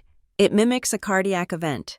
If we inject it between the toes, the medical examiner won't find the puncture mark unless they are looking for it, and since he has a history of high blood pressure, it will be ruled natural causes." Victoria. "Do it. Tonight. After his whiskey. He will be groggy. He won't feel a thing." Vane. "And the boy? Julian?" Victoria. "Julian is weak. He will do what he is told. Once Richard is gone, I will break him. I will rebuild him. He will be mine." The recording ended. The silence that followed was absolute. It was a vacuum. I looked at Julian. He wasn't looking at the screen anymore. He was looking at his mother. His face was a mask of pure, unadulterated horror. The color had drained from his skin so completely he looked like a corpse. His mouth opened, but no sound came out. The realization was hitting him. The heart attack, the sudden death, the rush to cremate the body, the grief counseling, it all clicked into place. The puzzle was solved, and the picture was a nightmare. Victoria stood on the stage, alone. The spotlight was still on her, merciless and bright. She looked stripped. The regal matriarch was gone. In her place was a murderer. She looked at the crowd. She saw the judgment. She saw the fear. She saw the end of her empire. Then, she looked at Julian. She saw the dawn of understanding in his eyes. She saw the strings snapping. She saw the puppet waking up, and she panicked. It was a primal, animalistic panic. If she couldn't control the narrative, she would destroy the evidence, and I was the evidence. "He is lying!" she shrieked, her voice tearing her throat. She pointed a shaking finger at me. "She faked it! It is AI. She is a witch. She is trying to steal everything." She ran down the steps of the stage, stumbling in her gown. She grabbed Julian by the lapels of his jacket. She shook him violently. "Julian, listen to me," she screamed into his face. "She is the enemy. You heard the tapes. She wants to kill us. Defend your family. Defend me." Julian stood there, swaying like a tree in a gale. His eyes were wide, his breathing shallow and rapid. The programming was fighting the truth. The chemicals in his blood were warring with the reality before his eyes. "Kill her," Victoria screamed. spinning him around to face me. Kill her, Julian. It is her or us. Do it, now. The command triggered something deep in his conditioned brain. Protect, attack, eliminate. Julian turned toward me. His eyes were wild. The pupils were blown wide, swallowing the blue. He let out a low, guttural sound, a sound of pure agony and confusion. He took a step toward me, then another. His hands curled into fists. The room held its breath. I didn't move. I didn't flinch. I didn't signal Kovacs. I stood my ground. In my ruined green dress, covered in cake and glory, I looked straight at the man coming to kill me. And I waited. I wasn't betting on my security team. I was betting on my husband. I was betting on the man who built houses for the poor. I was betting that somewhere, deep under the layers of poison and lies, he was still in there. Come on, Julian, I whispered, not into the microphone, but to him. Come back to me. The distance between us was less than 15 feet, but it felt like the span of a lifetime. Julian was charging at me. It was not a run. It was a lurching, frantic stumble of a man whose body was obeying a command that his soul was trying to reject. His fists were raised, not in the defensive stance of a boxer, but in the wild, chaotic posture of a desperate animal. I saw the terror in the eyes of the guests in the front row. I saw Judge Holloway cowering behind his overturned chair. I saw Kovacs, my head of security, step forward from the shadows, his hand reaching inside his jacket for his taser. He was ready to drop Julian before he could touch me. I raised my hand, palm open, signaling Kovacs to stop. Hold. I did not move an inch. I did not brace for impact. I did not flinch.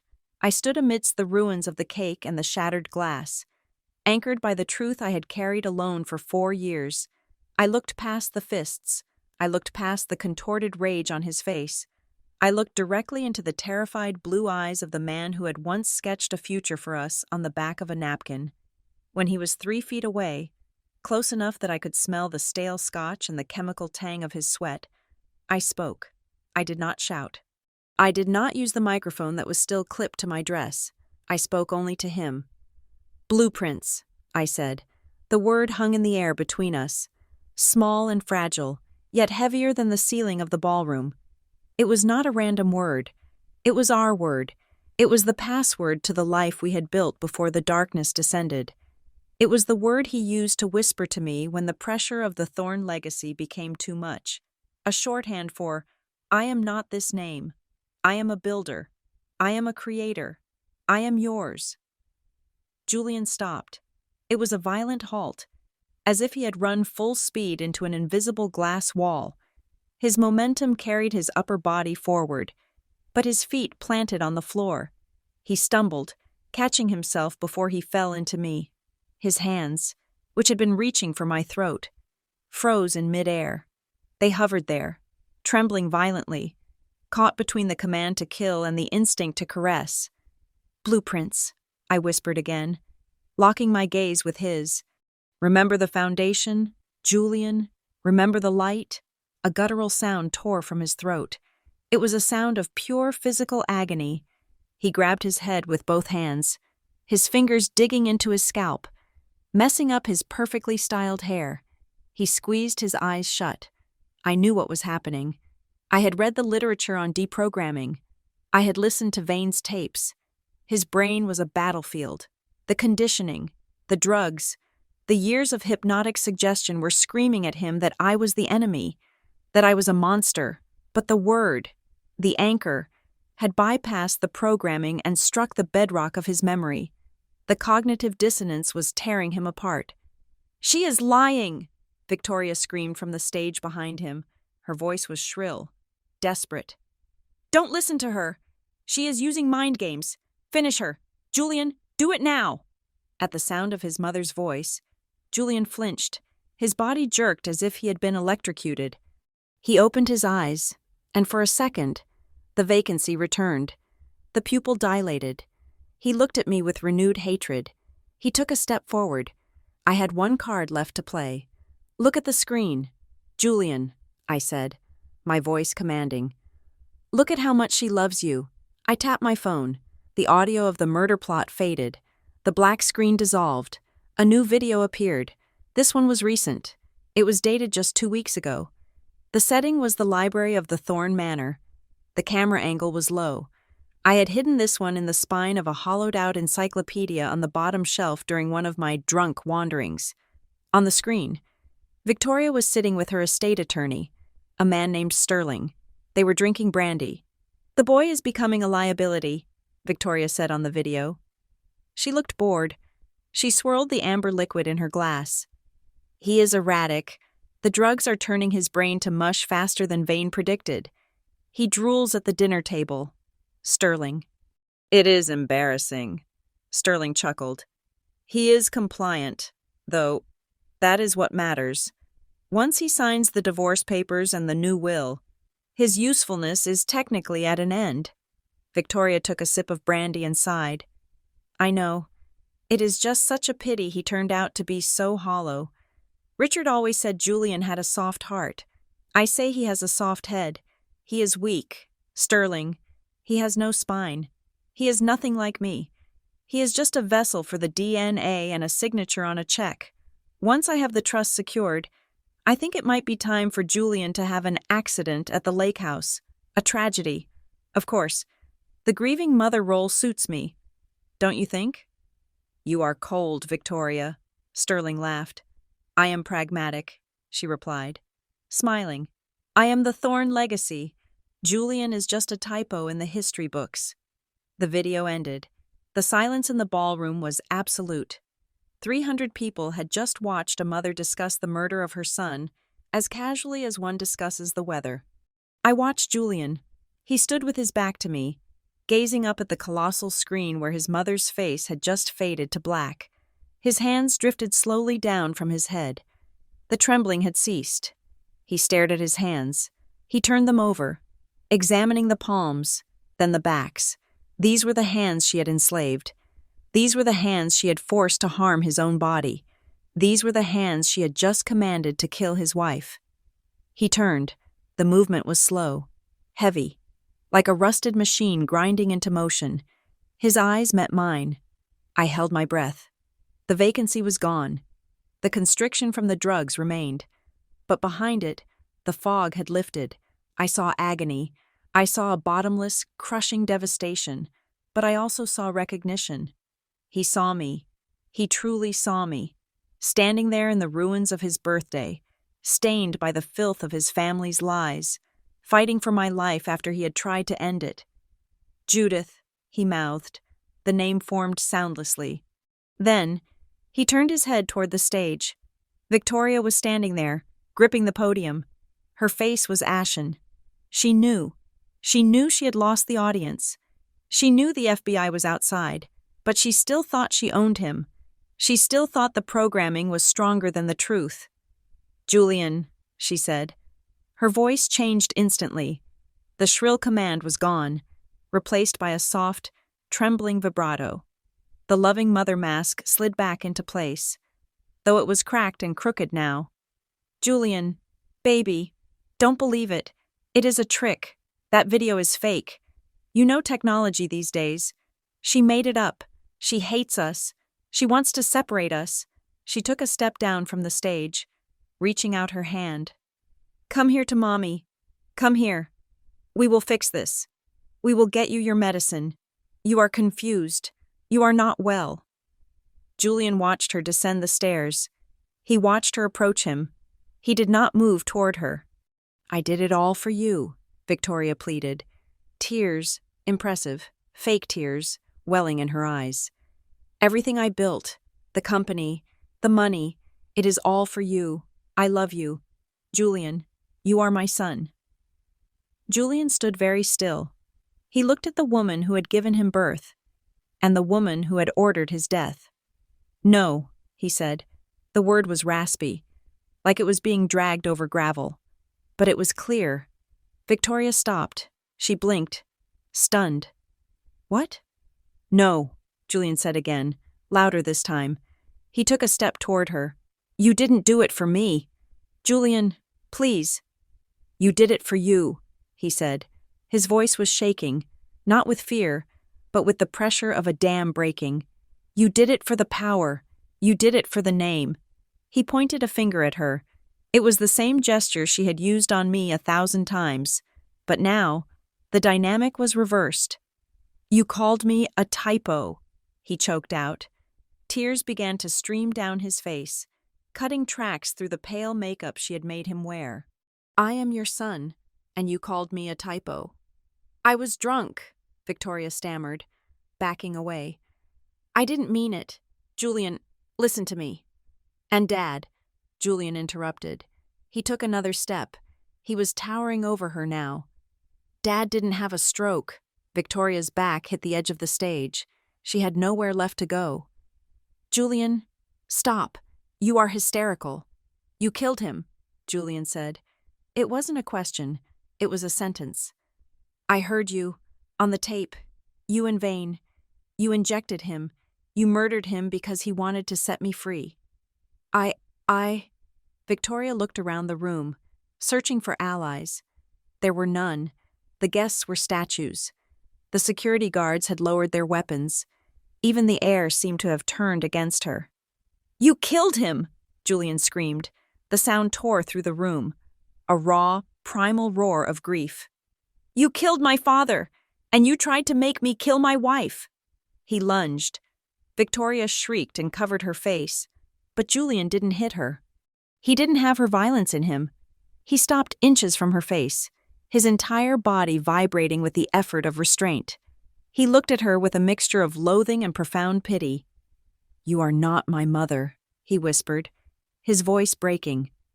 You are just a bank account. And then, the strings were cut. Julian's legs gave out. He collapsed. He didn't faint. He just crumbled, sinking to his knees on the hard marble floor. He buried his face in his hands and curled into himself. A sound rose from him that I will never forget as long as I live. It was a wail. It was the sound of a 40-year-old man weeping like a lost child. It was the sound of 4 years of repressed grief, terror, and confusion pouring out all at once. He cried for his father. He cried for the years he had lost in the fog. He cried for the monster he had almost become. Victoria stood above him, looking down at her broken son with an expression of cold disgust. She reached out to smooth her dress, preparing to walk away, to spin a new story. But she didn't get the chance. The doors to the ballroom burst open. Federal agents, a voice boomed. Nobody move. Special Agent Miller and a dozen tactical officers and windbreakers swarmed the room, but I didn't look at them. I didn't look at Victoria as she was surrounded. I walked over to the man weeping on the floor. I knelt down beside him, ignoring the pain in my knees from the glass shards. I didn't say anything. I didn't try to hug him. He was too fragile for touch. I just sat there, guarding him, witnessing his pain, letting him know that even though the building had collapsed, the foundation was still there. The doors to the Sapphire Ballroom did not just open, they were breached. The illusion of the untouchable elite, the bubble of champagne and immunity that these people had lived in for decades, popped with the violence of a thunderclap. Federal agents, everybody down, now! The command was a roar, amplified by bullhorns, bouncing off the crystal chandeliers that were still shaking from the base of my audio evidence. A dozen agents in navy blue windbreakers with FBI emblazoned in yellow across their backs swarmed into the room. They moved with the precision of a scalpel, cutting through the confusion, ignoring the screams of the socialites who were diving under tables, ruining their $10,000 gowns. Outside, the night was no longer silent. Through the floor-to-ceiling windows, I could see the street below ablaze with a kaleidoscope of red and blue. The sirens were a deafening choir, a wail of accountability that penetrated the thick glass of the hotel. It sounded like the city of Boston was screaming. Special Agent Miller walked through the center of the chaos. He didn't run. He didn't shout. He walked with the heavy, deliberate gait of a man who has been chasing a ghost for a decade and has finally cornered it. He holstered his weapon as he approached the stage. He walked right past Judge Holloway, who was trying to crawl toward a side exit on his hands and knees. An agent intercepted the judge, pulling him up by the armpits and zip-tying his wrists behind his back. The man who was supposed to be the next Supreme Court justice let out a whimper that was lost in the din. Miller stopped at the foot of the stage. He looked up at Victoria Thorne. She was still standing there, frozen, her hand extended toward Julian, who was currently curled in a ball on the floor, guarded by me. When she saw Miller, her eyes narrowed. She didn't see an officer of the law. She saw a servant who had forgotten his place. "Who is in charge here?" Victoria demanded, her voice shrill, trying to summon the authority she had wielded like a weapon for 40 years. "This is a private event. I will have your badges. I will have your jobs. Get these animals out of my ballroom." Miller stepped up onto the stage. He reached into his jacket pocket and pulled out a folded document. He didn't look intimidated. He looked bored. "Victoria Thorne," Miller said, his voice calm, carrying over the noise. "I am Special Agent Thomas Miller with the FBI. You are under arrest." Victoria laughed. It was a brittle, hysterical sound. "Arrest? Don't be ridiculous. Do you know who I am? I am the Thorne matriarch. I had dinner with the governor last week. Call him. Call him right now." "We can't do that, ma'am," Miller said, unfolding the warrant. "The governor is currently being questioned regarding illegal campaign contributions from the Thorne Foundation. He is a bit tied up." Victoria's face went slack. The color drained out of her cheeks so fast it looked like a plug had been pulled. "You are charged with the first-degree murder of Richard Thorne," Miller read, his voice ringing out clearly. "Conspiracy to commit murder, money laundering, wire fraud, racketeering, and 18 counts of illegally dispensing controlled substances." "Lies!" Victoria screamed, backing away until she hit the podium. "That girl made it up. It is AI. It is a plot." "We have the body, Mrs. Thorne," Miller said, closing the distance. "We exhumed your husband this morning. The toxicology report is a match for the potassium chloride found in your safe. It is over." Miller grabbed her wrist. He didn't do it gently. He spun her around. Victoria shrieked like a banshee. "Get your hands off me! I am a Thorne! You cannot touch me!" Click. The sound of the handcuffs ratcheting shut was the sweetest music I had ever heard. It was sharper than the breaking of glass, louder than the sirens. It was the sound of iron meeting bone, the sound of consequences finally catching up to privilege. "You have the right to remain silent," Miller recited, spinning her back around to face the room. "Anything you say can and will be used against you in a court of law." "I want my lawyer," Victoria spat, struggling against the cuffs. "Where is Sterling?" "Mr. Sterling was arrested in the parking lot 5 minutes ago," Miller said dryly. "He was trying to shred documents in the back of his Mercedes. I suggest you find new counsel." While the Queen was being dethroned, her court jester was trying to save his own skin. Near the kitchen doors, Dr. Alistair Vane was pinned against the wall by 2 agents. My security guard, the massive Kovacs, had handed him over. Vane was hyperventilating. His immaculate tuxedo was torn. His glasses hung askew on his face. He looked at Victoria in handcuffs, and then he looked at the agents. The calculation in his eyes was instantaneous. He was a survivor, a parasite who would detach from the host the moment the host started to die.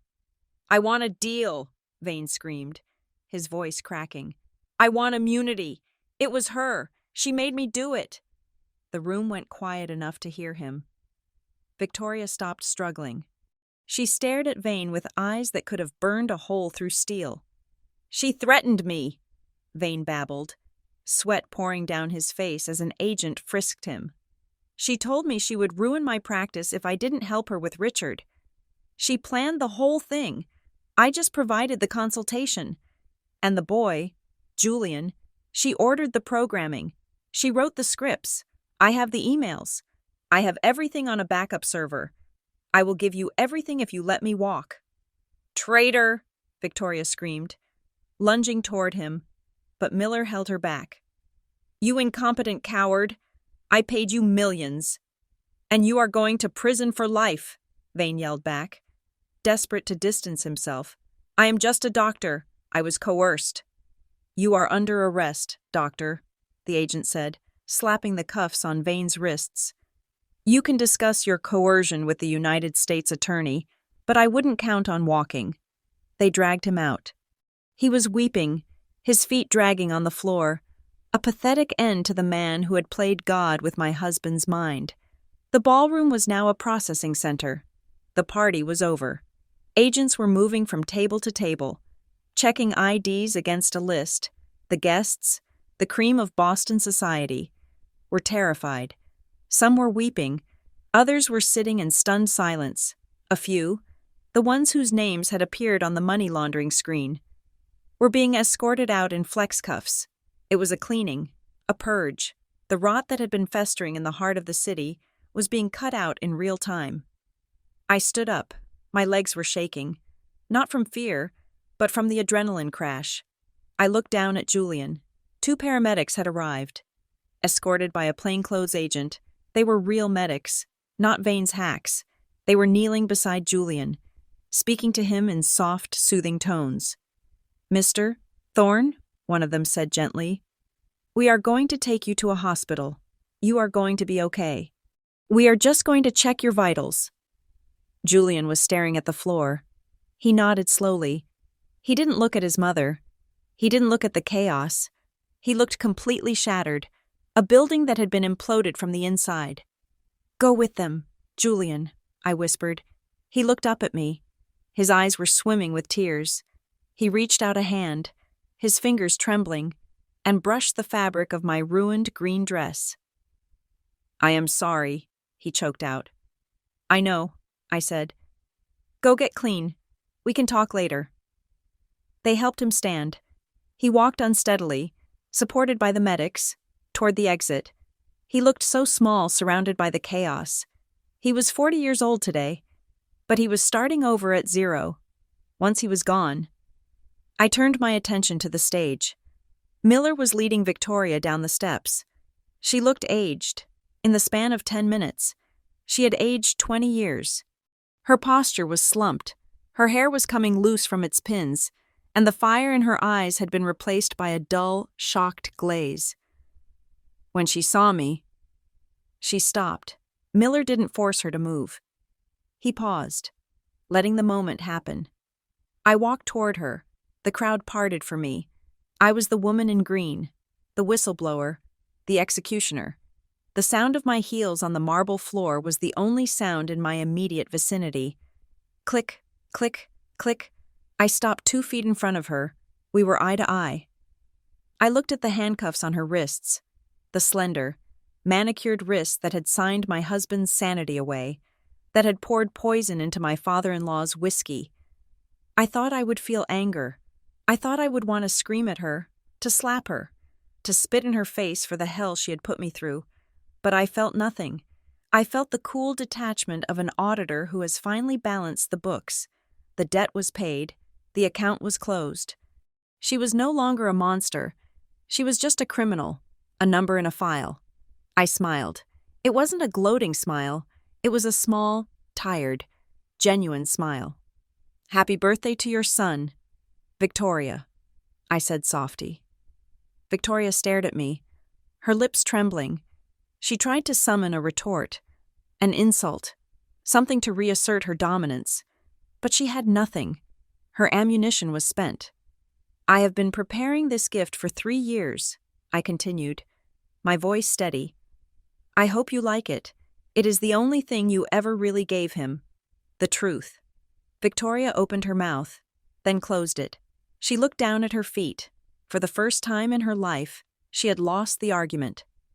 Let's go, Miller said, tugging on her arm. They led her away.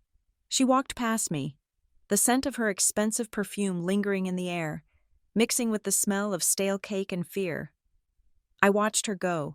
I watched the woman who tried to destroy me being loaded into the back of a black SUV. I watched the flashing lights illuminate her face one last time before the door slammed shut. The ballroom began to empty. The agents were herding the remaining guests out for questioning. The photographers were snapping pictures of the crime scene. I stood alone in the center of the room. The silence was slowly returning, replacing the sirens. I looked down at my hands. They were sticky with frosting and stained with a tiny smear of blood from where the glass had cut my palm. I looked at my dress. The beautiful emerald silk was destroyed, ripped and stained beyond repair. But I didn't care. It had served its purpose. It was armor, and armor is meant to take the hits. I walked over to the towering windows that overlooked the Boston skyline. The rain had stopped completely. The city lights were twinkling in the distance, indifferent to the drama that had just unfolded. I took a deep breath. My lungs expanded fully, without the constriction of fear, without the weight of the secrets I had been carrying. I felt light. I felt an incredible, overwhelming sense of lightness. The Thorne Empire was dead. The king was gone. The queen was in chains. The prince was in rehab. And me? I touched the cold glass of the window. I saw my reflection. A woman with messy hair, a ruined dress, and a face that was finally, truly her own. I was Judith Pennington, and I was free. 2 months is usually not enough time for the wheels of justice to turn, but when you grease those wheels with high-definition video evidence of a murder conspiracy and the testimony of a doctor desperate to avoid the electric chair, the legal system moves with terrifying speed. Yesterday, the gavel finally came down. I sat in the back row of the courtroom, watching the back of Victoria Thorne's head. She was not wearing Chanel. She was wearing an orange jumpsuit that washed out her pale complexion. Her hair, usually a helmet of hairspray and dominance, was limp and gray. She did not turn around to look at the gallery. She did not scan the room for allies because she had none left. The judge, not Holloway, who was currently awaiting his own trial for bribery, but a stern woman with eyes like flint, read the sentence. Life in prison without the possibility of parole. There would be no appeals. The evidence from my dead man's switch was watertight. Doctor. Vane had sung like a canary, detailing every dosage, every bribe, and every instruction Victoria had given him. He got 20 years in exchange for his testimony. A plea deal that felt light but was necessary to bury the queen. The Thorne Empire did not just fall. It evaporated. The federal government seized the assets under the RICO Act. The mansion on the lake, the Sapphire Hotel, the offshore accounts. It was all gone. The funds were being liquidated to pay restitution to the families who had been hurt by the arms trafficking and money laundering schemes. I walked out of that courthouse and felt the sun on my face. It was a crisp April morning in Boston. The air smelled of thawing earth and exhaust fumes. But to me, it smelled like oxygen. Pure, clean oxygen. Today, I had one last piece of business to finish. I drove 2 hours north to the Berkshire Mountains. The landscape changed from the gray concrete of the city to the rolling greens and browns of the waking forest. I pulled up to the gates of Cedar Creek, a rehabilitation facility that looked more like a lodge than a hospital. It was quiet here.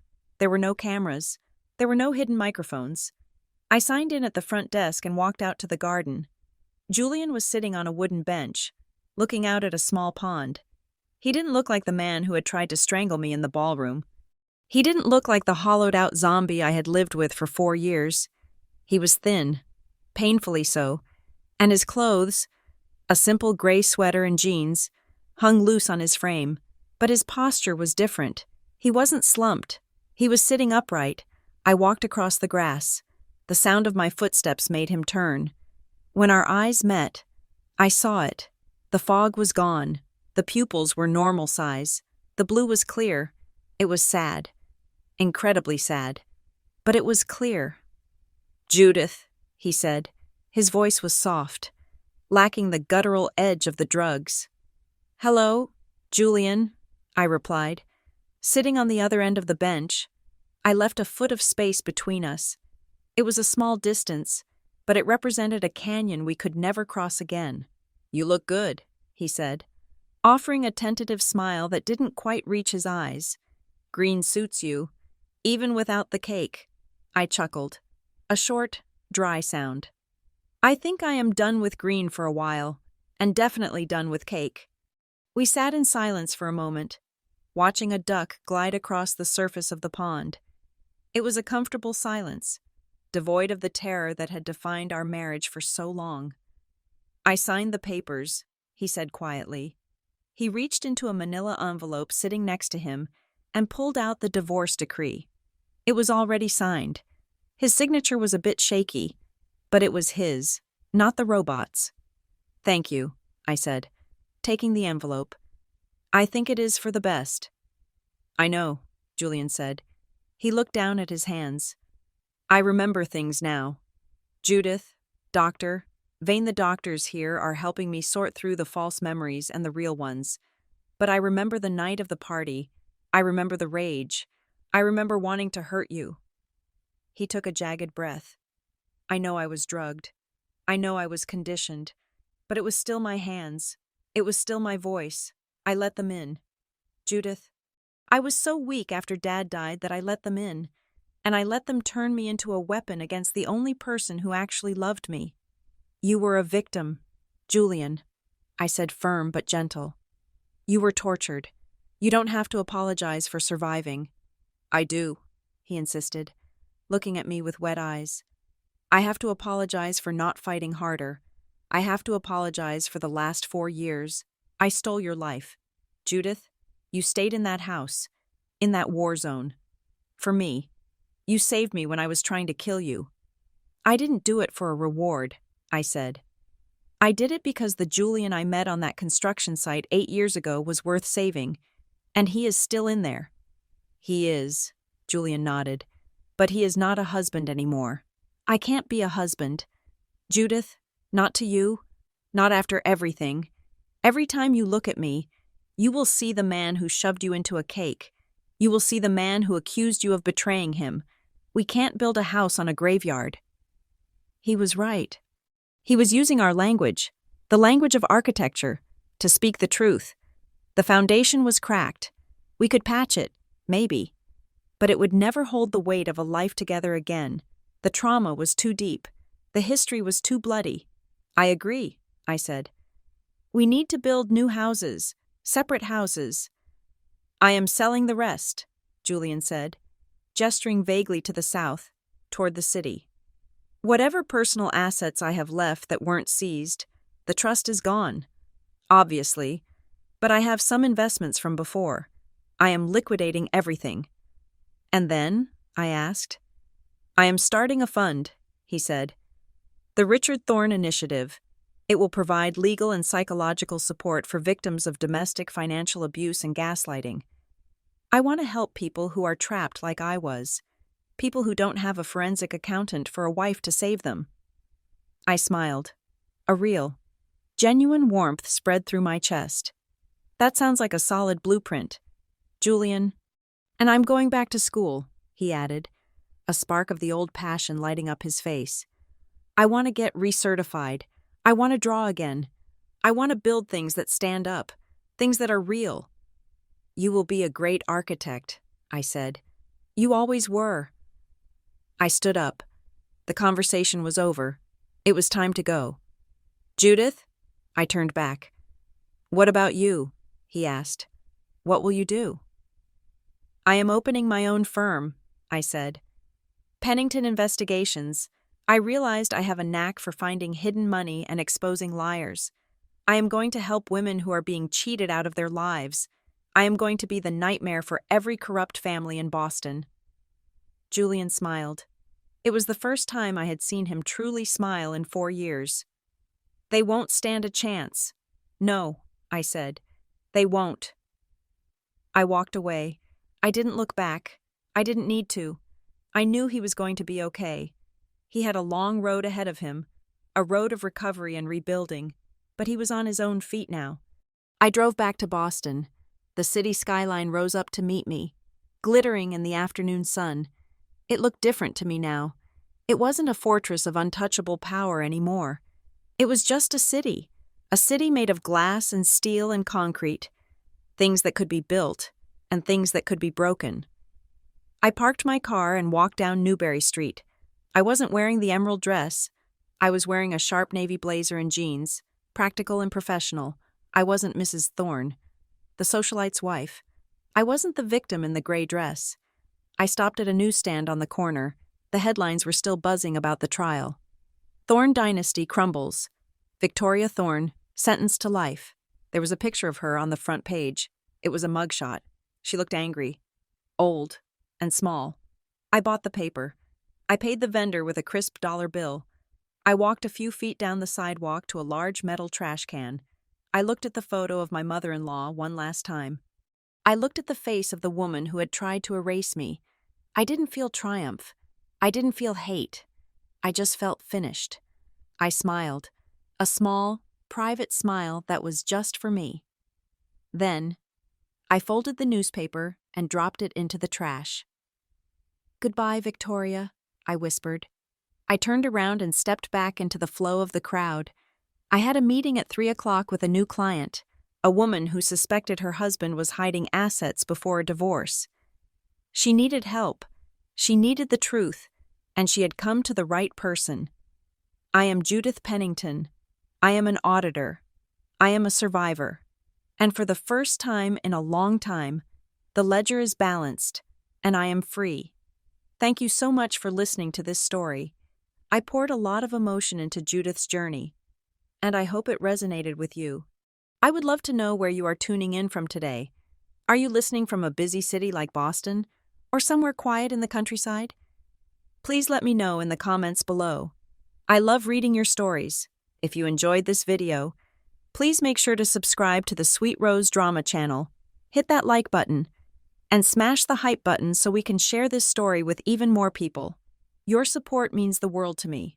Stay strong, and I will see you in the next story.